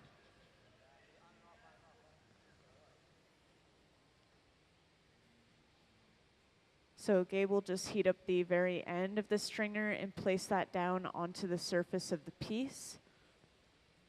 And then he's doing something called flame cutting. So he's pulling the stringer away from the piece and he's holding the torch to it at the same time. And that flame is getting that small area of glass so hot that it's cutting it, thus flame cutting.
So this grid-like pattern of dots is going to continue until they have pretty much the entirety of the surface of this cactus covered, or this paddle covered.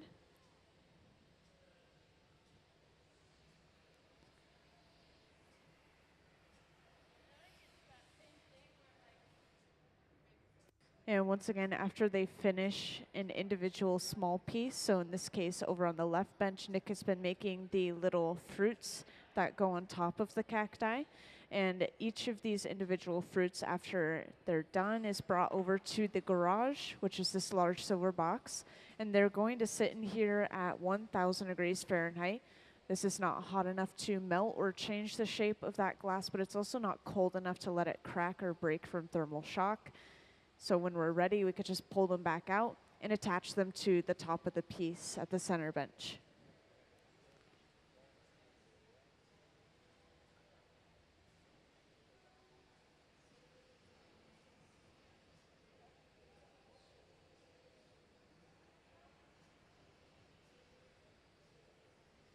So with this piece, we're sort of working from top to bottom based off this sketch. We're working on all of the smaller parts of the piece first, then we'll be able to make the larger blown head, and we'll pull out each of those individual separately made pieces and start just assembling all of those pieces together at the very end.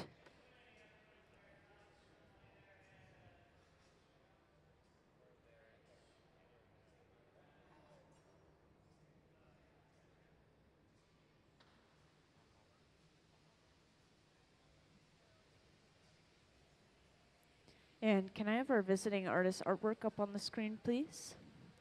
So up on the screen, you'll see a slideshow of our visiting artist artwork. I'm just going to quickly reintroduce him to you guys, just in case we have anyone new in the audience. So today we have Salvador Jiménez-Flores, and that is the man in the blue jean shirt, kind of close to the front of the hot shop with me. And he's here for a residency here at the Museum of Glass, so he can make anything he wants here, and he can do anything he wants with the end products. And in this case, he's going to be putting some of these pieces in a solo exhibition at the National Museum of Mexican Art in Chicago. And our visiting artist is an interdisciplinary artist or a multimedia artist, as you'll see with all of his artwork up on the screen. He works with metalworking, he works with ceramics.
So at the center bench here, you can see Sarah has just brought over a second pipe with a little clear attachment on the end.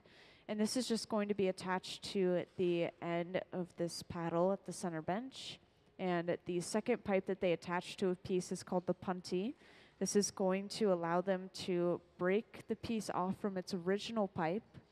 And this is going to give them access to the other side of the piece.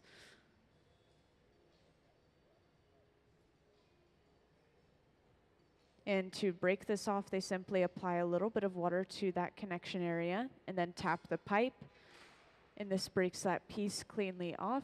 So now they have access to that other side of the cactus.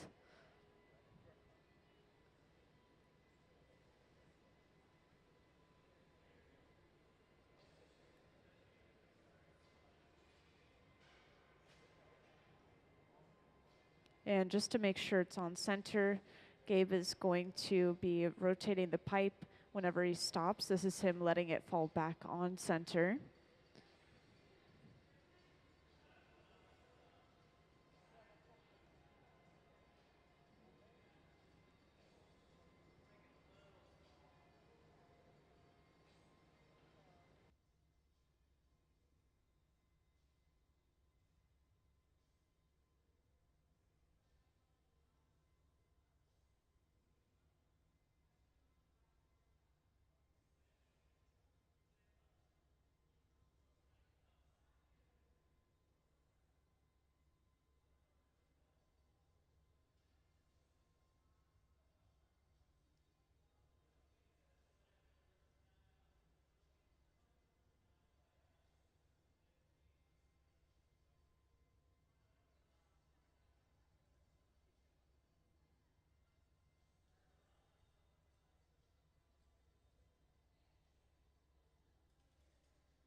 So earlier when they cut off that little bit of extra glass on the bottom of this little cactus, you may have wondered why they didn't just completely close it off just to get a really smooth, even shape.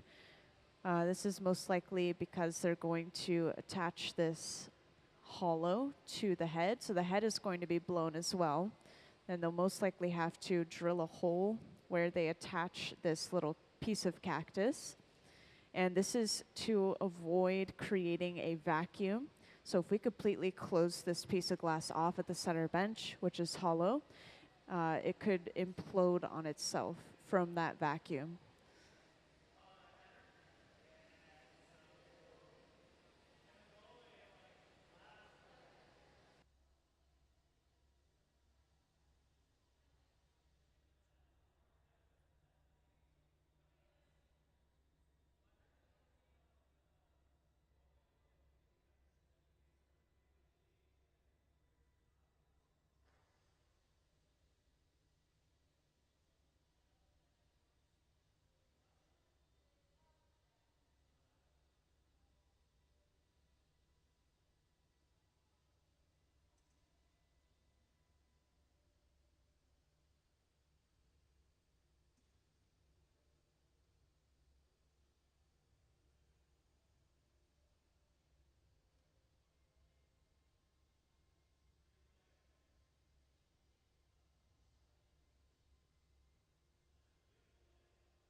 So when people come in for a residency, they have some ideas in mind and some sketches and things like that. Sometimes they come with a surplus amount of ideas, and sometimes they don't come with enough, and they have to make up some to fill in the extra time. In this case, our artist here is very proactive, and he created so many sketches that they're probably not going to be able to make that many projects. But we've already finished at least part of one project today, and this second project we're working on will most likely be completed today as well. And so I think if we average 2 a day, then we might be able to make 10 projects overall. But sometimes we'll make something even bigger, and so it'll take a whole day to make one project, or sometimes we'll make something really small and we could just make them over and over again. So it really depends on what they're going to be making for the rest of the residency.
So after finishing that cactus paddle, this is going to be placed into the garage along with all of the other small bits that they've made. And this is going to stay nice and warm at around 1,000 degrees Fahrenheit. And we could just pull it out later on and heat up that little connection area and attach it to the top of the head that you see in this picture on the ground. And for anyone who recently joined, just to point out again, we have a mold sitting on the top of this table. The inside of the mold is painted with a graphite paint. It's a little bit hard to see, but this is going to make sure that that glass doesn't stick to the inside of the mold when we blow that bubble inside of the mold to get that face shape for the piece on the floor.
So welcome to everyone who recently joined us. Just to give you a little overview as to what we have going on here today, you may have seen a sign as you walked into the hot shop saying that we have a visiting artist.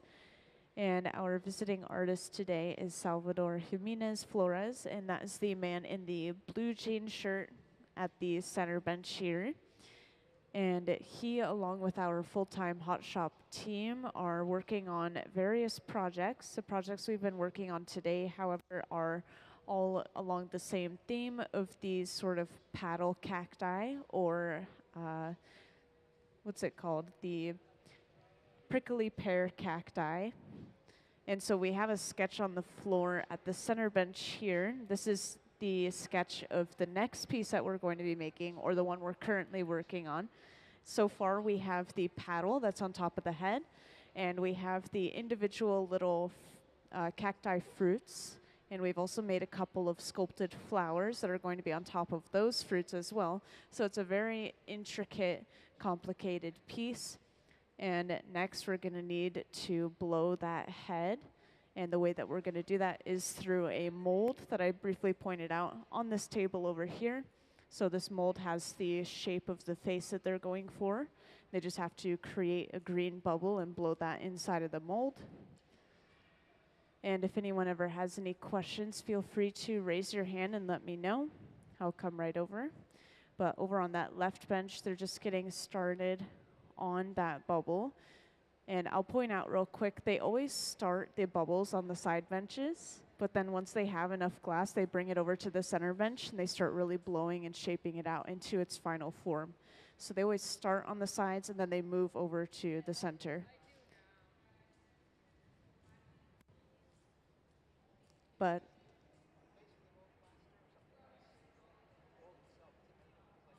it looks like plaster. That's probably why they had to coat it. So over on that left bench, you're going to see a process called a color drop or color overlay. They're going to be heating up a section of green color from something called color bar, much like this piece that I'm holding up in my hand. Solid color through and through. And they're going to heat up a section of that and drop it onto a small clear bubble. This is just going to create a really smooth, even layer of color across the entire piece.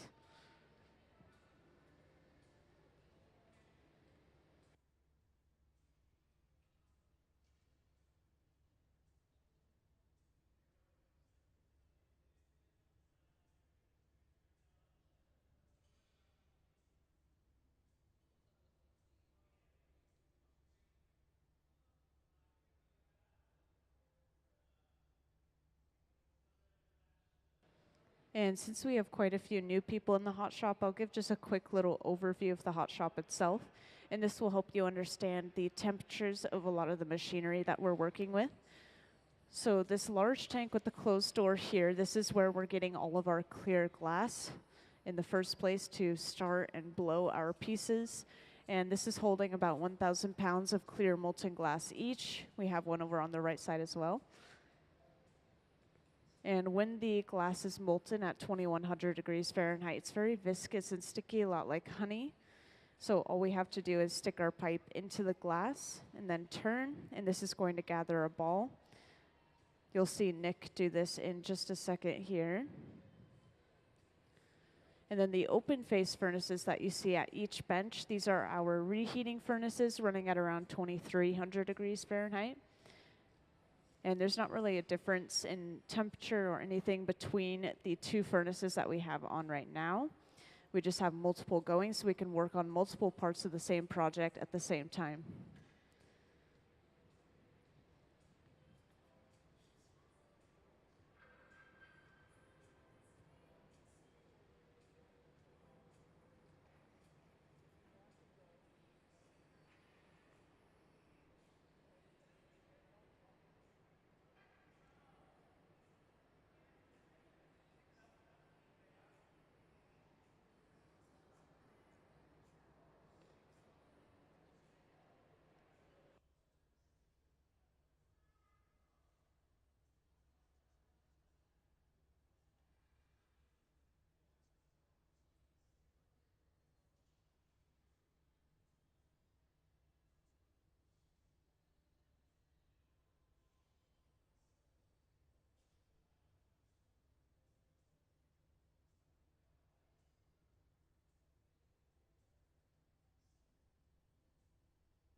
So over on that left bench, Nick has a little bit of clear on the end of a hollow pipe, and he's just blown this into a small bubble.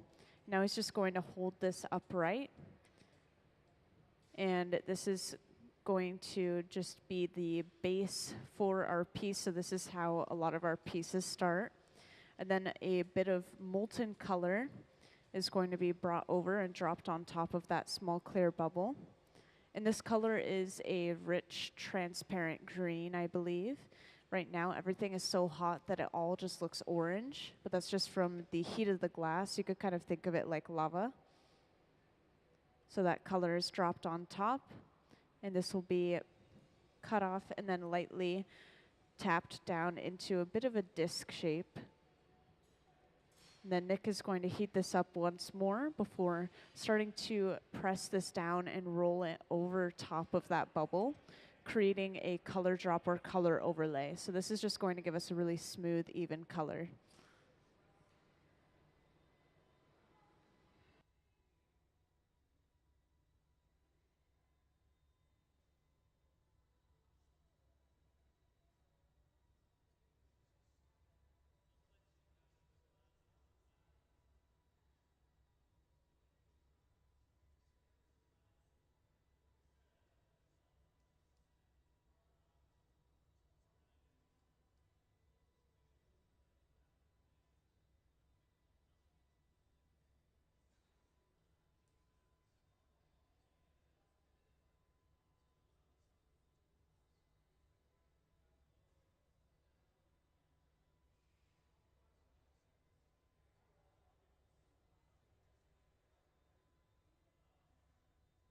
So we sandwich the color in between many layers of clear, partially because we want to stretch the color out as much as possible and use it for as long as possible, because colored glass is so expensive.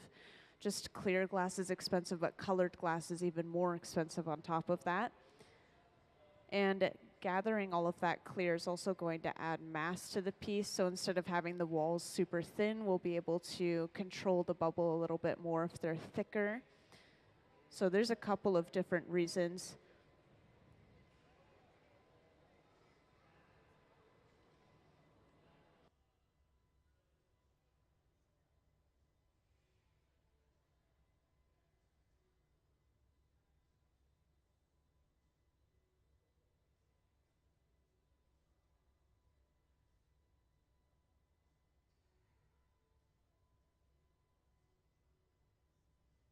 So over on that left bench or up on the screen, you could see Nick has smoothed all of that color out over top of the small clear bubble.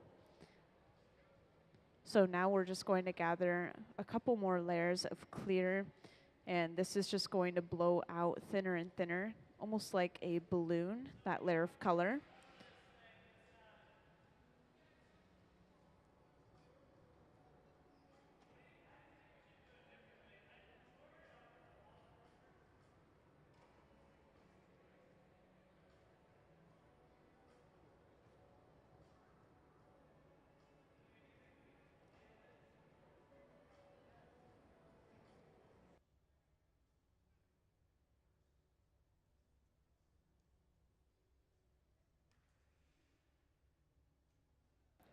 So right now they're trying to figure out how they're going to blow this bubble inside of the mold. Last time they blew it inside of the mold, they just used some handheld pressure over top with a wooden paddle. They were pressing down on the bubble themselves. But this time they're trying to think of a way that they can really force that glass down into the mold, basically just closing off the top of the mold once they put that bubble in. And this is just to force that glass into all of those really detailed crevices. Last time the nose was a little bit flat because it didn't blow all the way into the mold.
So last time we had the mold laying down as it kind of is right now, and we just placed the bubble on top of the mold and just try to press it down into the facial features. But this time they're discussing how they can prop it up sideways so that the opening for the mold is at the top and we could just stuff the bubble in from the top instead.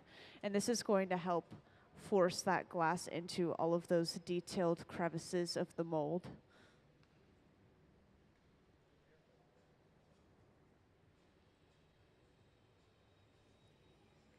And right now they're just using a drill with a little bit on the end. They're just drilling a very small hole in the top of the mold so that air can escape when they blow that bubble inside of it.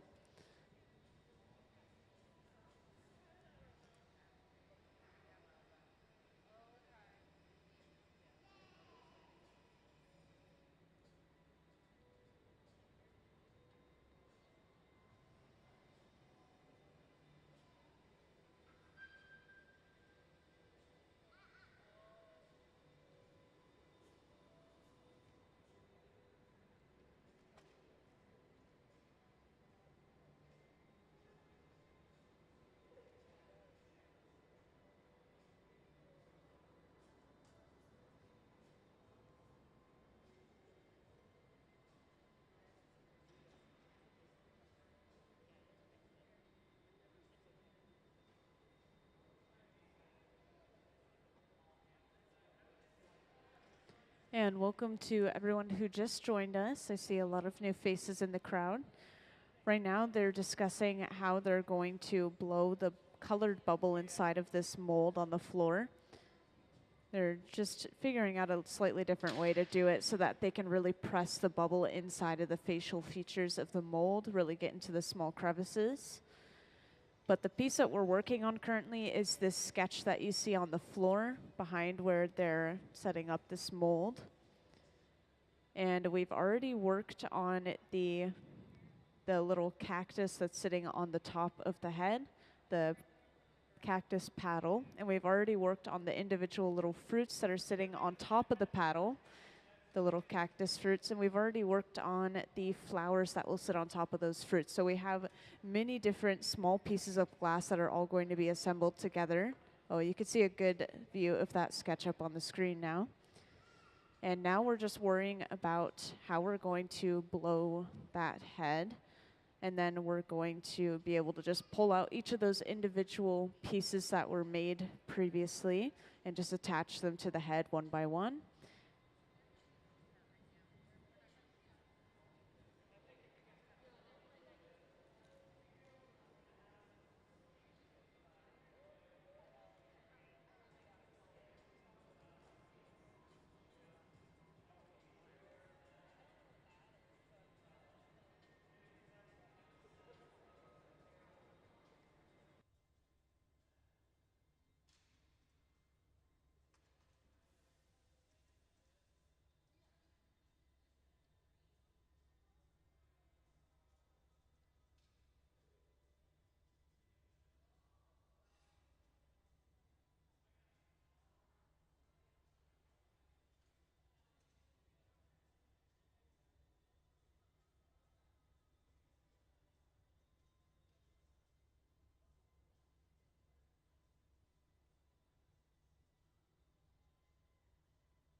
So you can see that Nick has just gathered one more time over top of that bubble, and he actually allowed a lot of that clear glass to drip right back off the end of the bubble. This is called a strip gather. So it's giving us a partial layer of clear glass. So they're probably going for a pretty exact amount of glass that they're going to blow inside of this mold. Then every now and then the heat will start to travel back towards the artist's hands, especially after we gather that clear glass.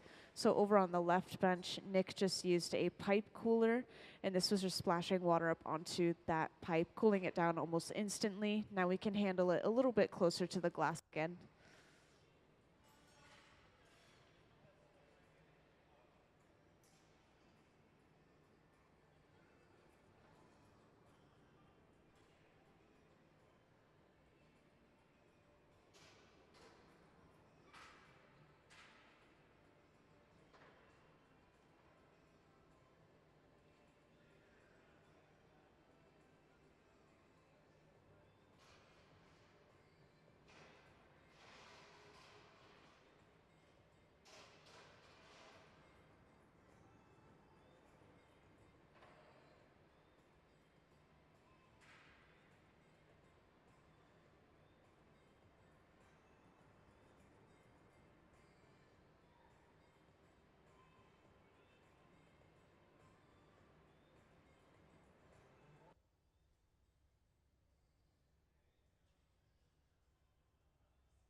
So the plan for blowing this bubble inside of the mold is they're going to carry that bubble over, quickly place it inside, and then they're going to close that wood over the mold and then quickly clamp it down, and then they'll blow into the mold. So we'll see how this works. It's going to have to be a very quick process to make sure that the glass doesn't cool down.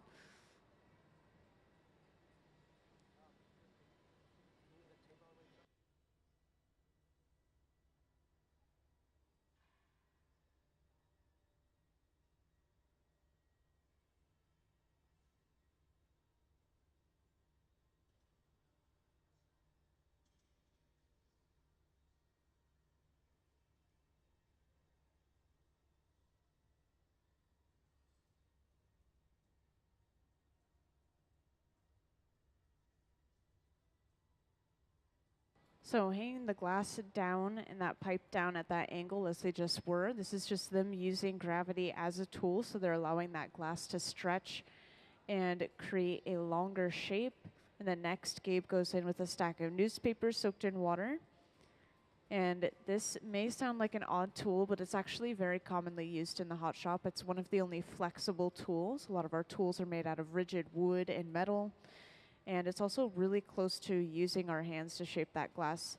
So you could see he's able to use the newspapers, sort of guide which way he wants a bubble to blow out as somebody blows into the end of the hollow pipe.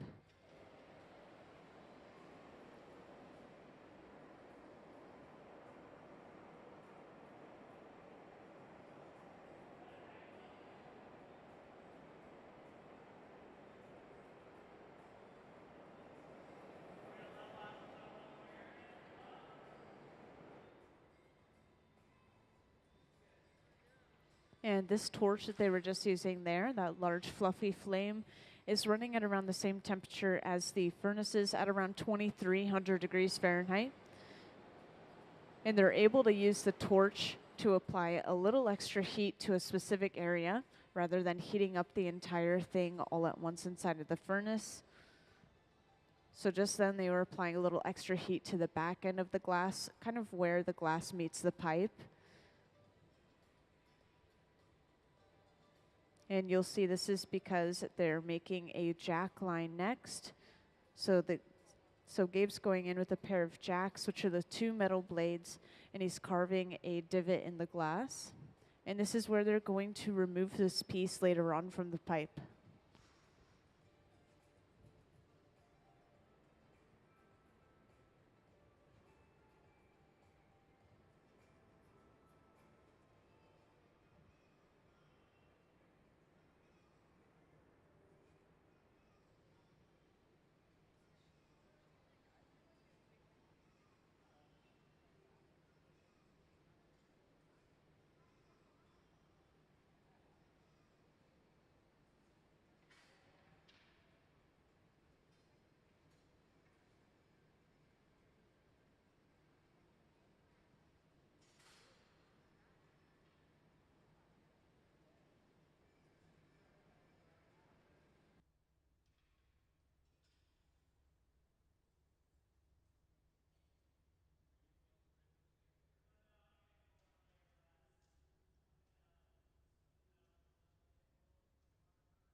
And next, Gabe is using something called the marver. This is a large metal table.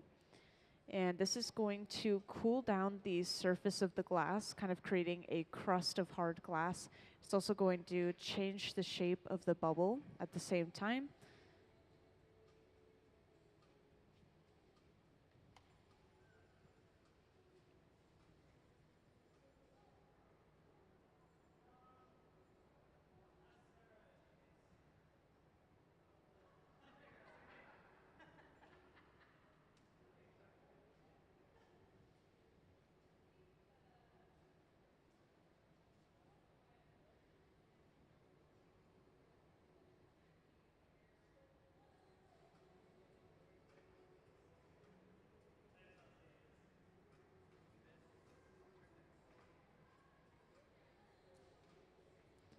So this is just them testing out the fit of that glass inside of the mold.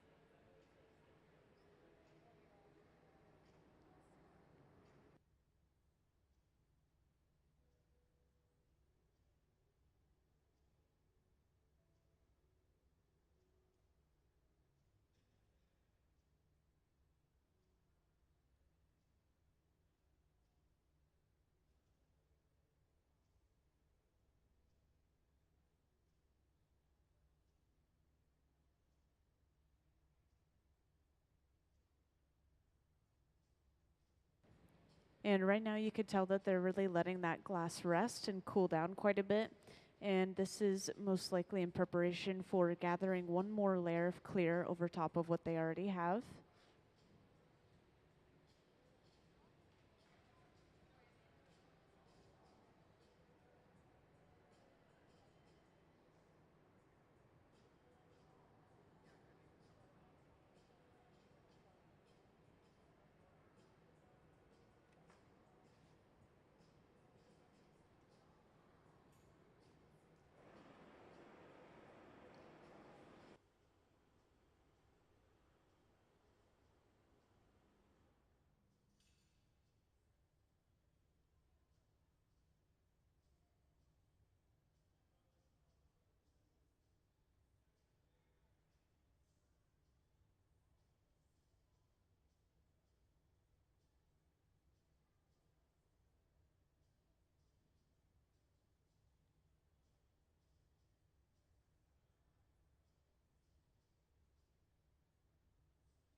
Then once again, because the heat travels really far, when you gather new layers of clear, they're just going to use a pipe cooler, cool that pipe down almost instantly so they can handle it a little bit closer to the glass again. And now they should have all the glass they need for this piece.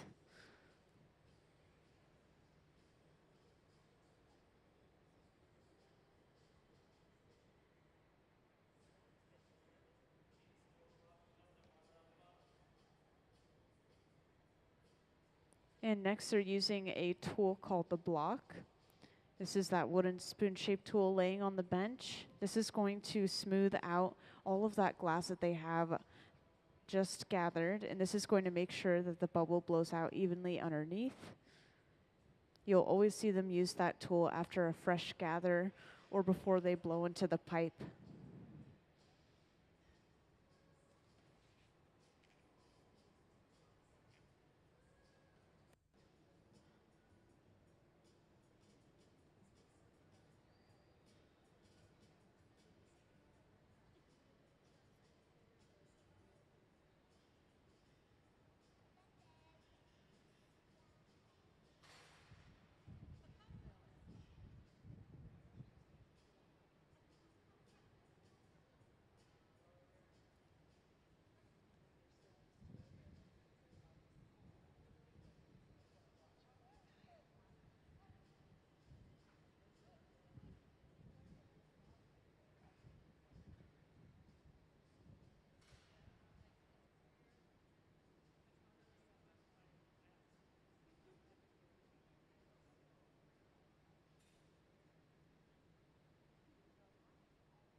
And for anyone who recently joined, just to give you a little overview as to what we have going on here today. Today we have a visiting artist. You may have seen the sign as you walked into the hot shop. Our visiting artist is Salvador Jiménez-Flores, and that is the man in the blue jean shirt, kind of close to the front of the hot shop here. And the piece that we're working on right now is this large sketch that you see on the floor here. And right now we're currently working on the face. This is going to be blown into a mold on the floor. We've already built all of the other components for this piece as well, and they've been set aside, staying nice and warm until we have this main component ready. Then we'll be able to pull out each of the individual pieces and start assembling everything together.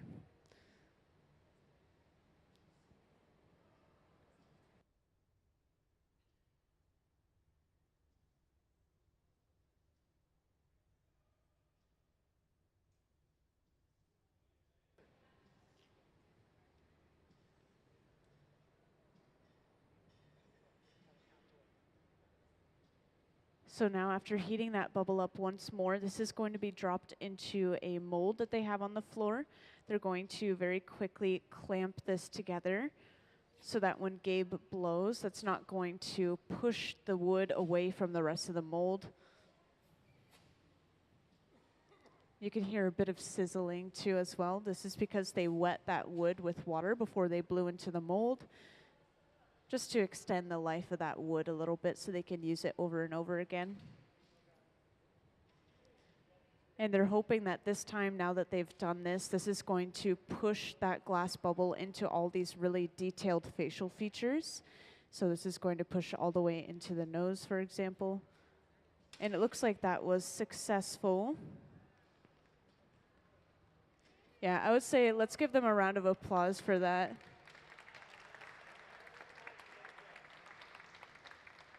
They applied so much pressure inside of the mold that the mold itself broke. So hopefully that was the last time they were using that mold.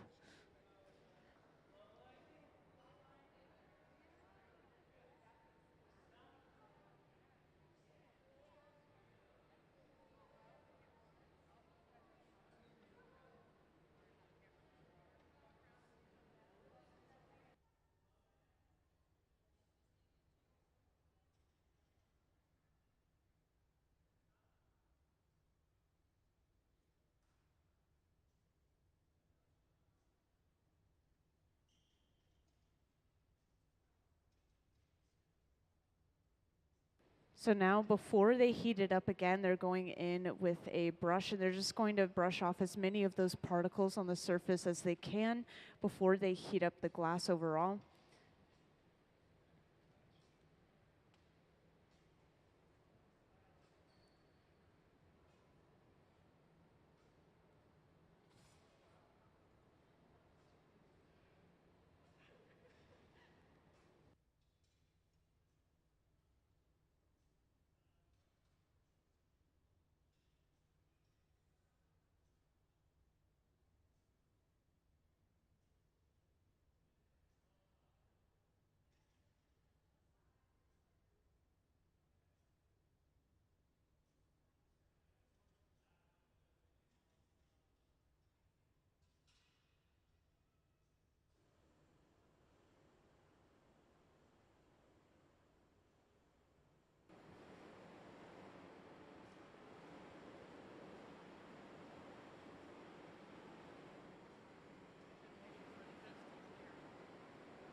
So they're using these large fluffy flames to heat up both the back of the piece and a large plate over on the metal table.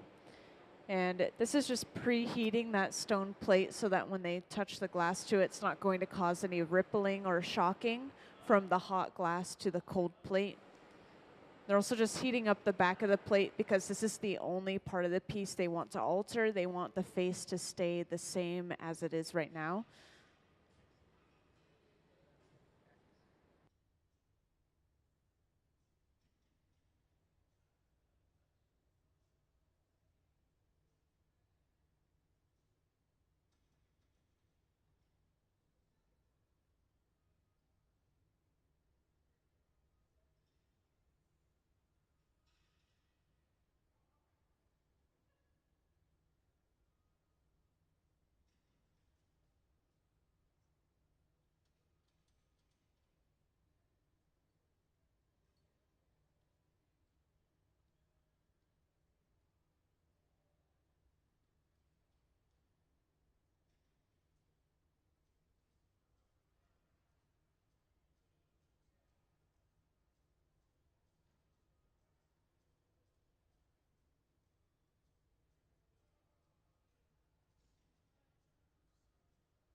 So for anyone who recently joined, this small handheld torch they're using here is actually the hottest item in the hot shop.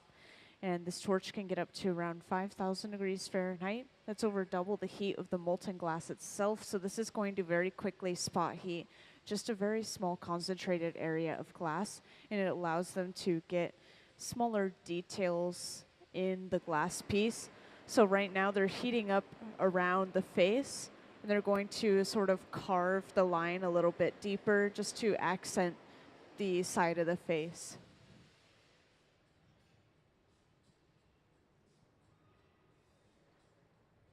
And they're going to be using these large, loud torches over and over again. And so I'll just quickly mention that everything I say is being automatically put up on the screen. So if you have a hard time hearing me, that'll be up there for you all to read.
So the reason why they're torching the back end of this piece so much where the glass and the pipe meet is because this is the last thing going into the furnace and the first thing coming out.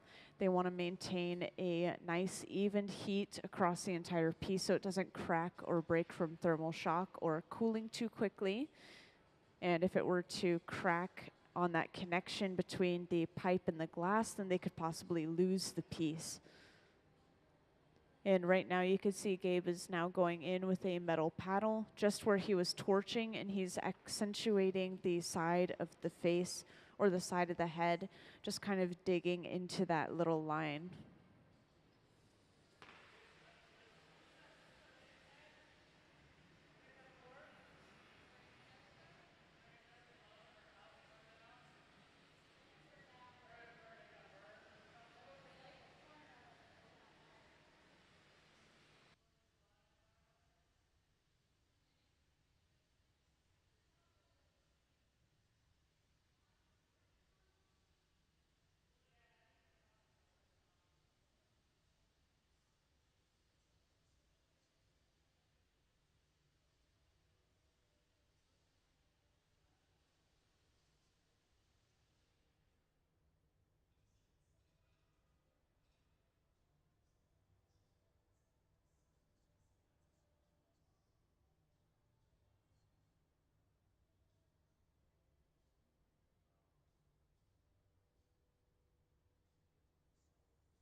And this may not be very noticeable, but while they're carving this line in, somebody's on the other end of the pipe covering the opening to the pipe, making sure that there's a positive pressure maintained inside of the head. If they weren't to do that, when Gabe presses the paddle into the glass, that could just cause the glass to collapse as the air gets pushed out of the pipe.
Now, the last one of these that we made, we added all of these large spikes or spines on the face as well, just like the drawing on the floor.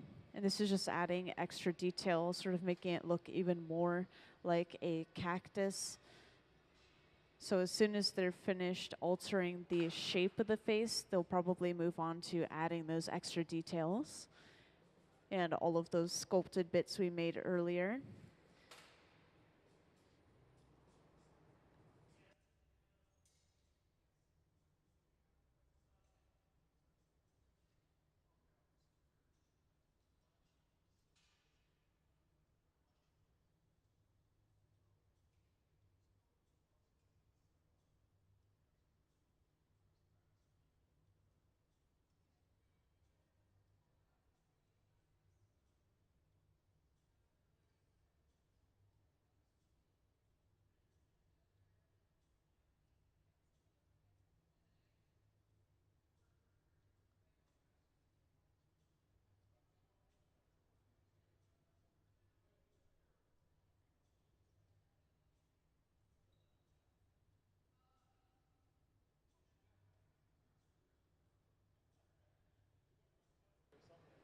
So we don't have a view of this up on the screen currently, but whenever they're disappearing around the corner there, they've gone to a powder booth.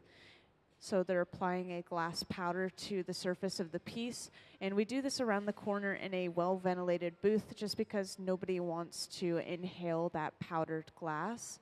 We don't want you guys to inhale it. We don't want to inhale it ourselves. And once they've applied that powder, they go back to the furnace, and just heating it up for a few seconds really is going to heat up that powder enough that it's going to permanently stick to the surface of that glass. Oh, they sprinkle it on, kind of like with a sift.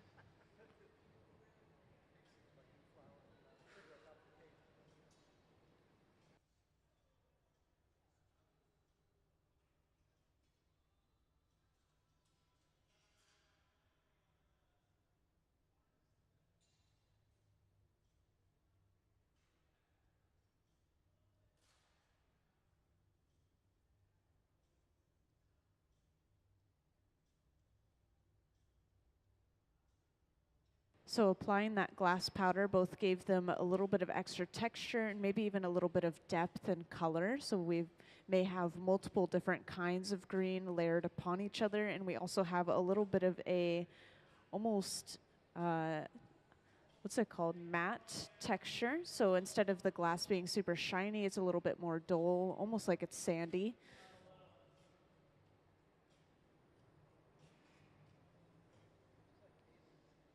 Yeah, so the piece that we're working on right now is this sketch that you could see on the floor behind our visiting artist here.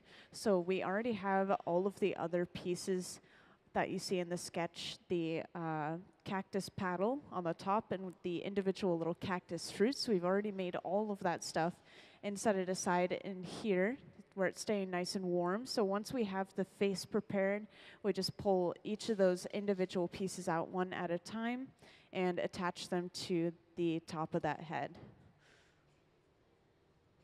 And just now, they're starting to bring over those individual bits of color.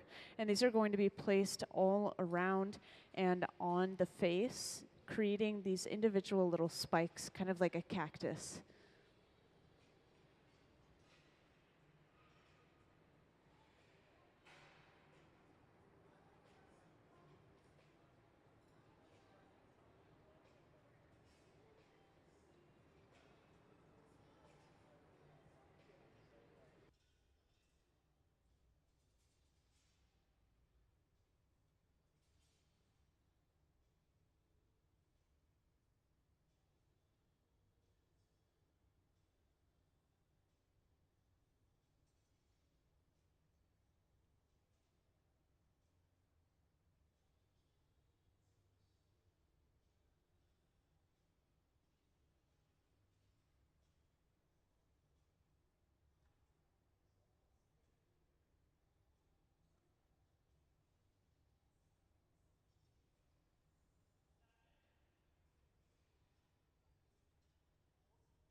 So if you missed it over on this left bench, they're just taking these little bits of clear glass on the end of a pipe and they're rolling it inside of a very light green glass powder, kind of like what they applied to the surface of the face. And this is creating a sort of smooth, very slightly speckled layer of color across that clear glass of green. And then they just bring that green bit of glass over and apply that as a spike. And they'll repeat this as many times as they need.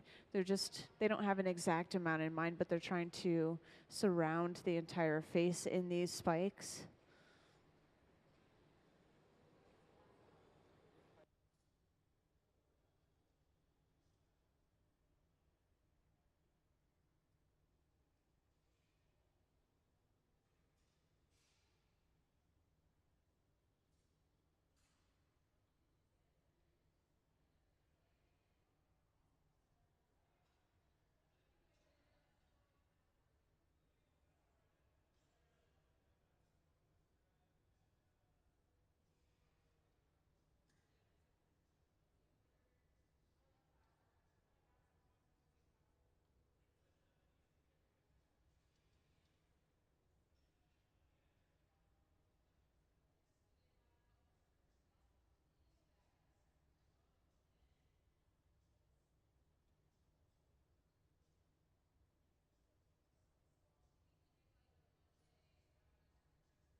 And for those who recently joined, can I have our visiting artist artwork up on the screen, please?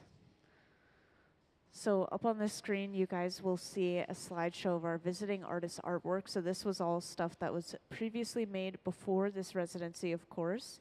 Our artist is an interdisciplinary artist or a multimedia artist. So there's a lot of ceramics, a lot of metalworking, very vast, wide range of different items used. And our visiting artist is Salvador Jiménez-Flores, and that is the man in the blue jean shirt, kind of close to the front of the hot shop here. And you may notice, but he's not working with the glass himself. We actually have a lot of artists that come into the hot shop that haven't worked with glass before. But our hot shop team is able to make their ideas and their visions come to life, and they're still the brains behind these objects, so they can completely control how the object is going to look just by telling the hot shop team what they want it to look like.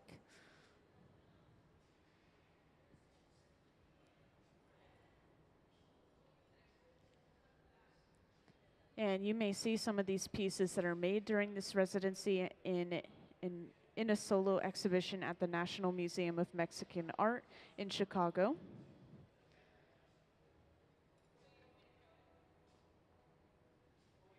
And today's just the first day of the residency. We've already made 2 pieces, including this one.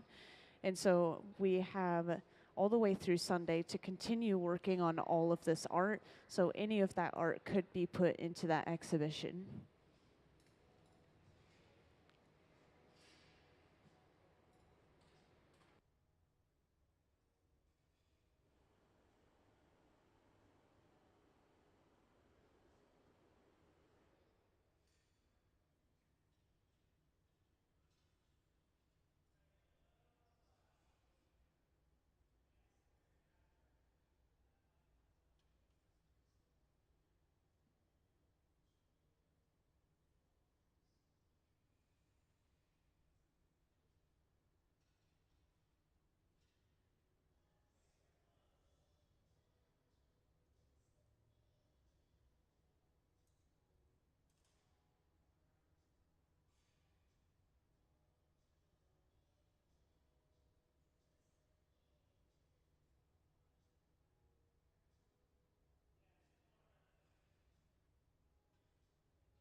So because they have a little difference in texture between the surface of the glass and the bits of glass that they're applying, one of those bits of glass just popped right off when Gabe was trying to edit it. So they need to add just two more of those individual spikes, and then they're going to move on to attaching some of those bits of glass that they made earlier.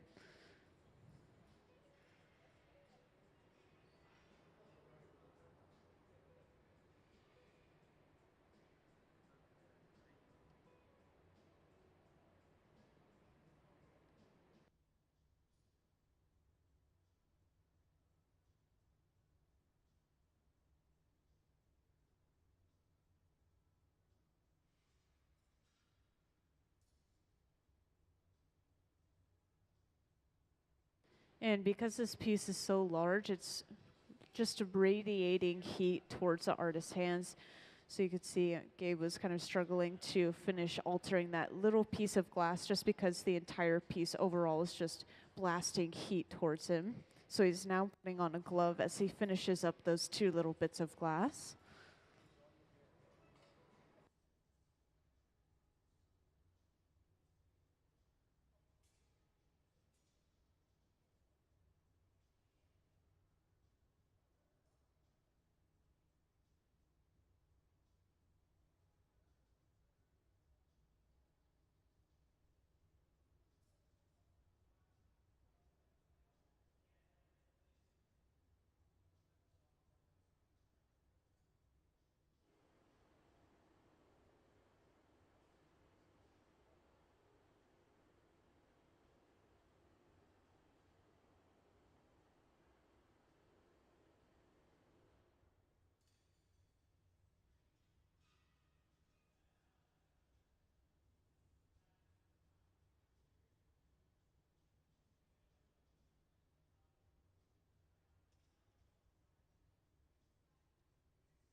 And as this glass is continuing to cool down, you can really start to see more and more of that true color of the green. When the glass is hot, it looks completely different. When red is hot, it looks black. When green is hot, it looks brown. And that's partially because it's mixing the color of orange and the true color of the glass together.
So this bit of glass that they just brought over, it looks like they just brought it over as a test possibly, but these are going to be those side spikes or the spikes on the side of the head that you see. They're a lot bigger than the ones that they just placed on the face.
So they have 3 more of these large bits to add on the sides of the piece here, and then they're going to start pulling out those larger sculpted pieces that they made earlier and attach those to the top of the head based off of this drawing on the floor.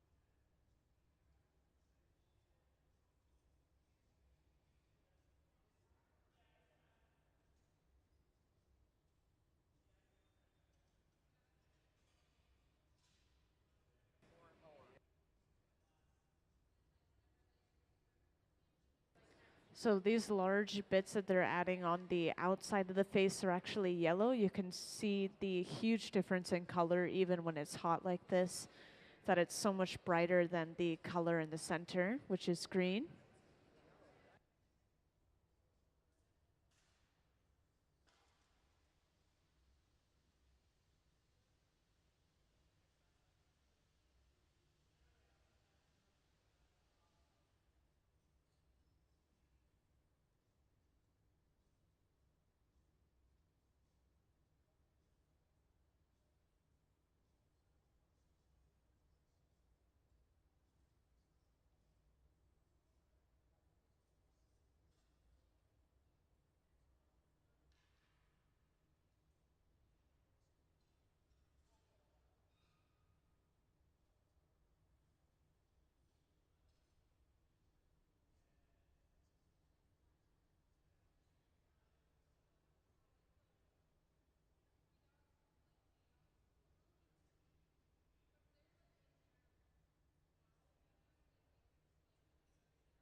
So now this is the last large spike that's going onto the outside rim of this face. And you may not have noticed, but we have someone who's currently heating up the first piece that's going to be attached to the top of the head. This is going to be the cactus paddle.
So over on that left bench, you could see Nick is keeping that individual piece warm.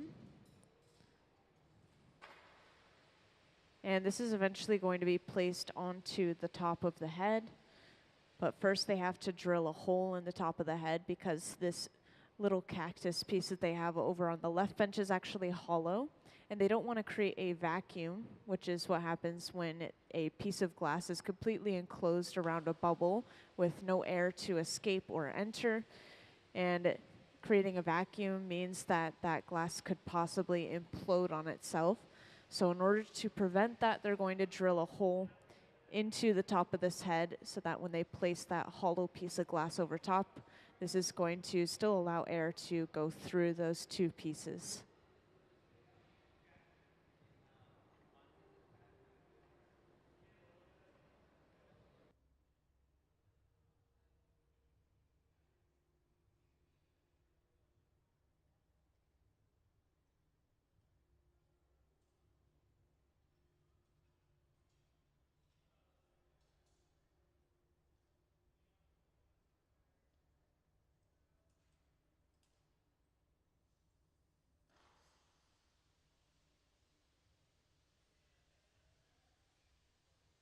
So they're going to use this super hot handheld torch to heat up the bit that's inside of this drill.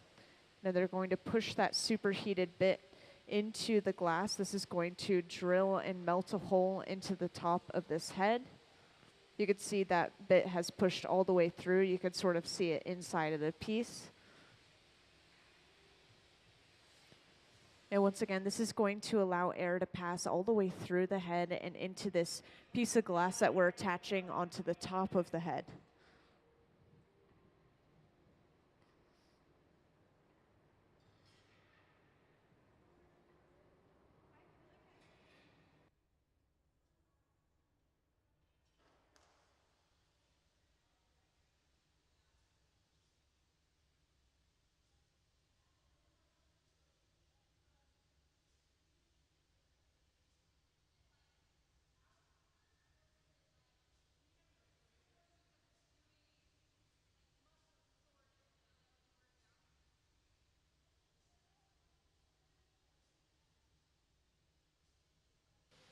And it looks like they're widening this hole just a bit in preparation for attaching that piece.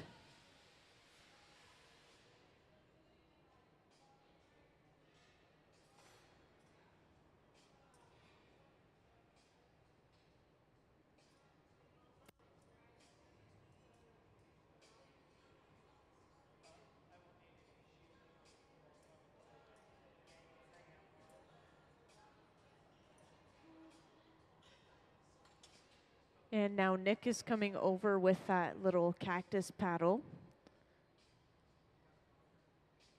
And you can see they've heated up that connection point just at the base of the paddle, and they've also heated up the top of the head just a bit. And this is going to allow those two pieces to stick really nicely together, almost like glue.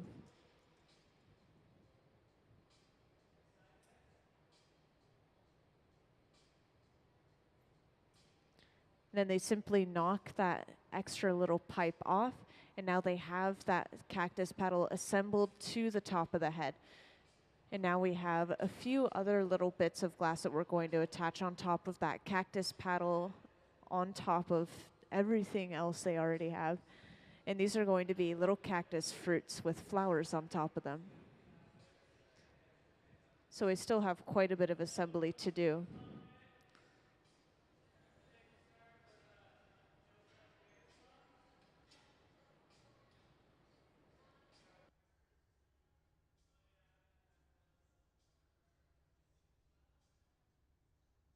And these two paddles that Gabe is using, these are just made out of cork wood. This is going to make sure that the glass is on center and in the position they want.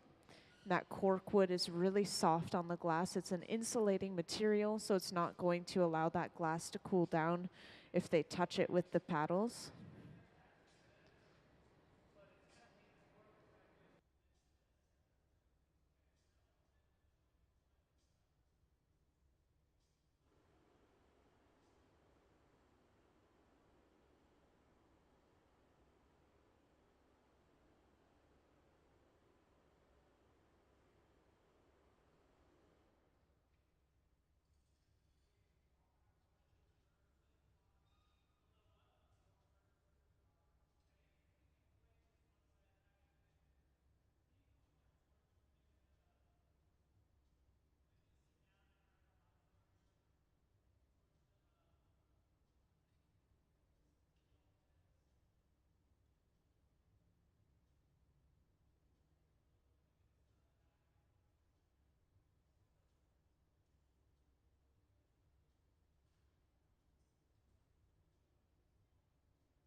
So right now Gabe is superheating this little bit of clear on the very top of that cactus paddle.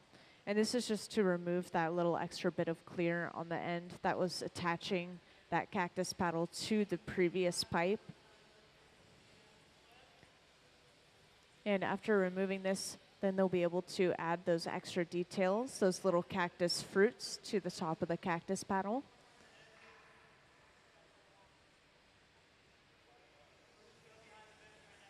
And you can see Nick is heating up another piece of glass over on that left bench. He's heating up the first of the cactus fruits.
So now that first cactus fruit is brought over, and this is going to be picked up with a pair of heated tongs, or just a heated tool in general. And this is going to allow him to hold on to that cactus fruit and superheat the connection point of it.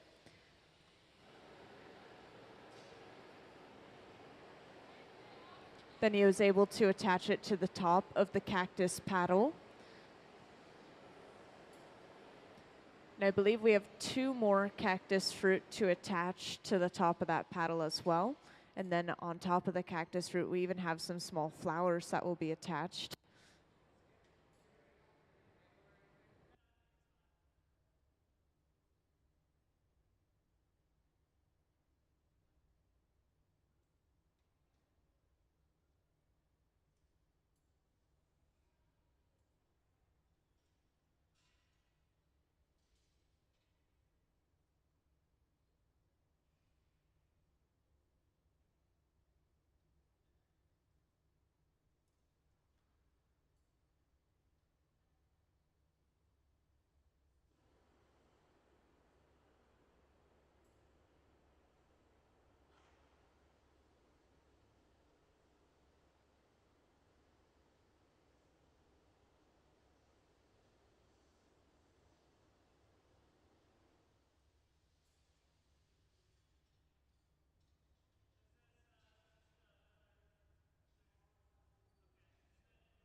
So now this is the last little cactus fruit that they're attaching to the top of the cactus paddle.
So now Nick is heating up the flowers that are going to be attached on top of those little fruits. We have 3 small flowers.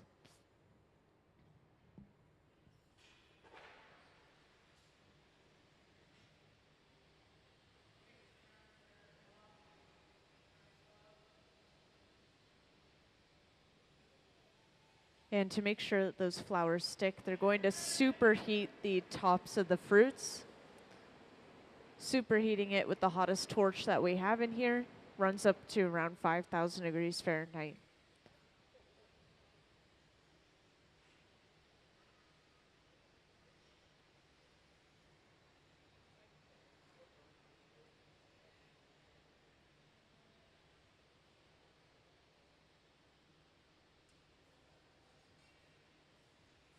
So they'll lightly break that flower off, and then you can see Gabe is superheating the bottom of the flower as well. And now that those 2 points are nice and hot, he simply attaches that flower to the top of the piece. And now we have our first flower assembled. So now they just need to do that 2 more times, and the piece is pretty much finished.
So now in preparation for breaking this piece off, they're going to evenly heat the entire piece, which includes a lot of torching.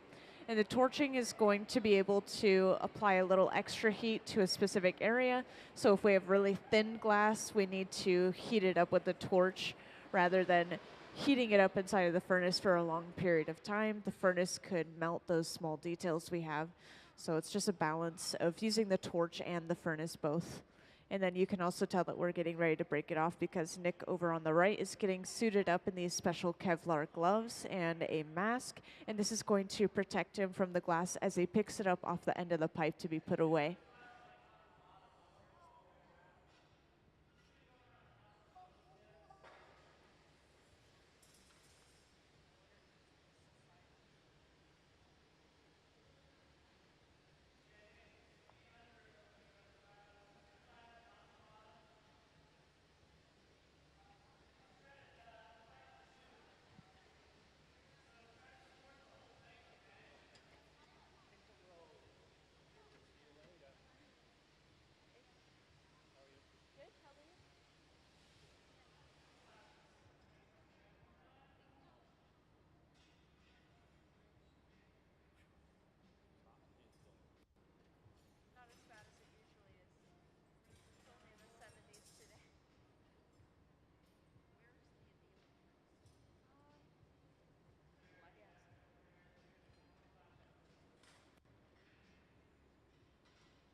And the reason they torch this connection between the pipe and the piece itself is because they usually use water to break off the piece. And if the surrounding glass is cold, the cracks from the water will travel through that cold glass. So if the surrounding glass is warm, the cracks from the water stay exactly where they're applied and they don't spread at all.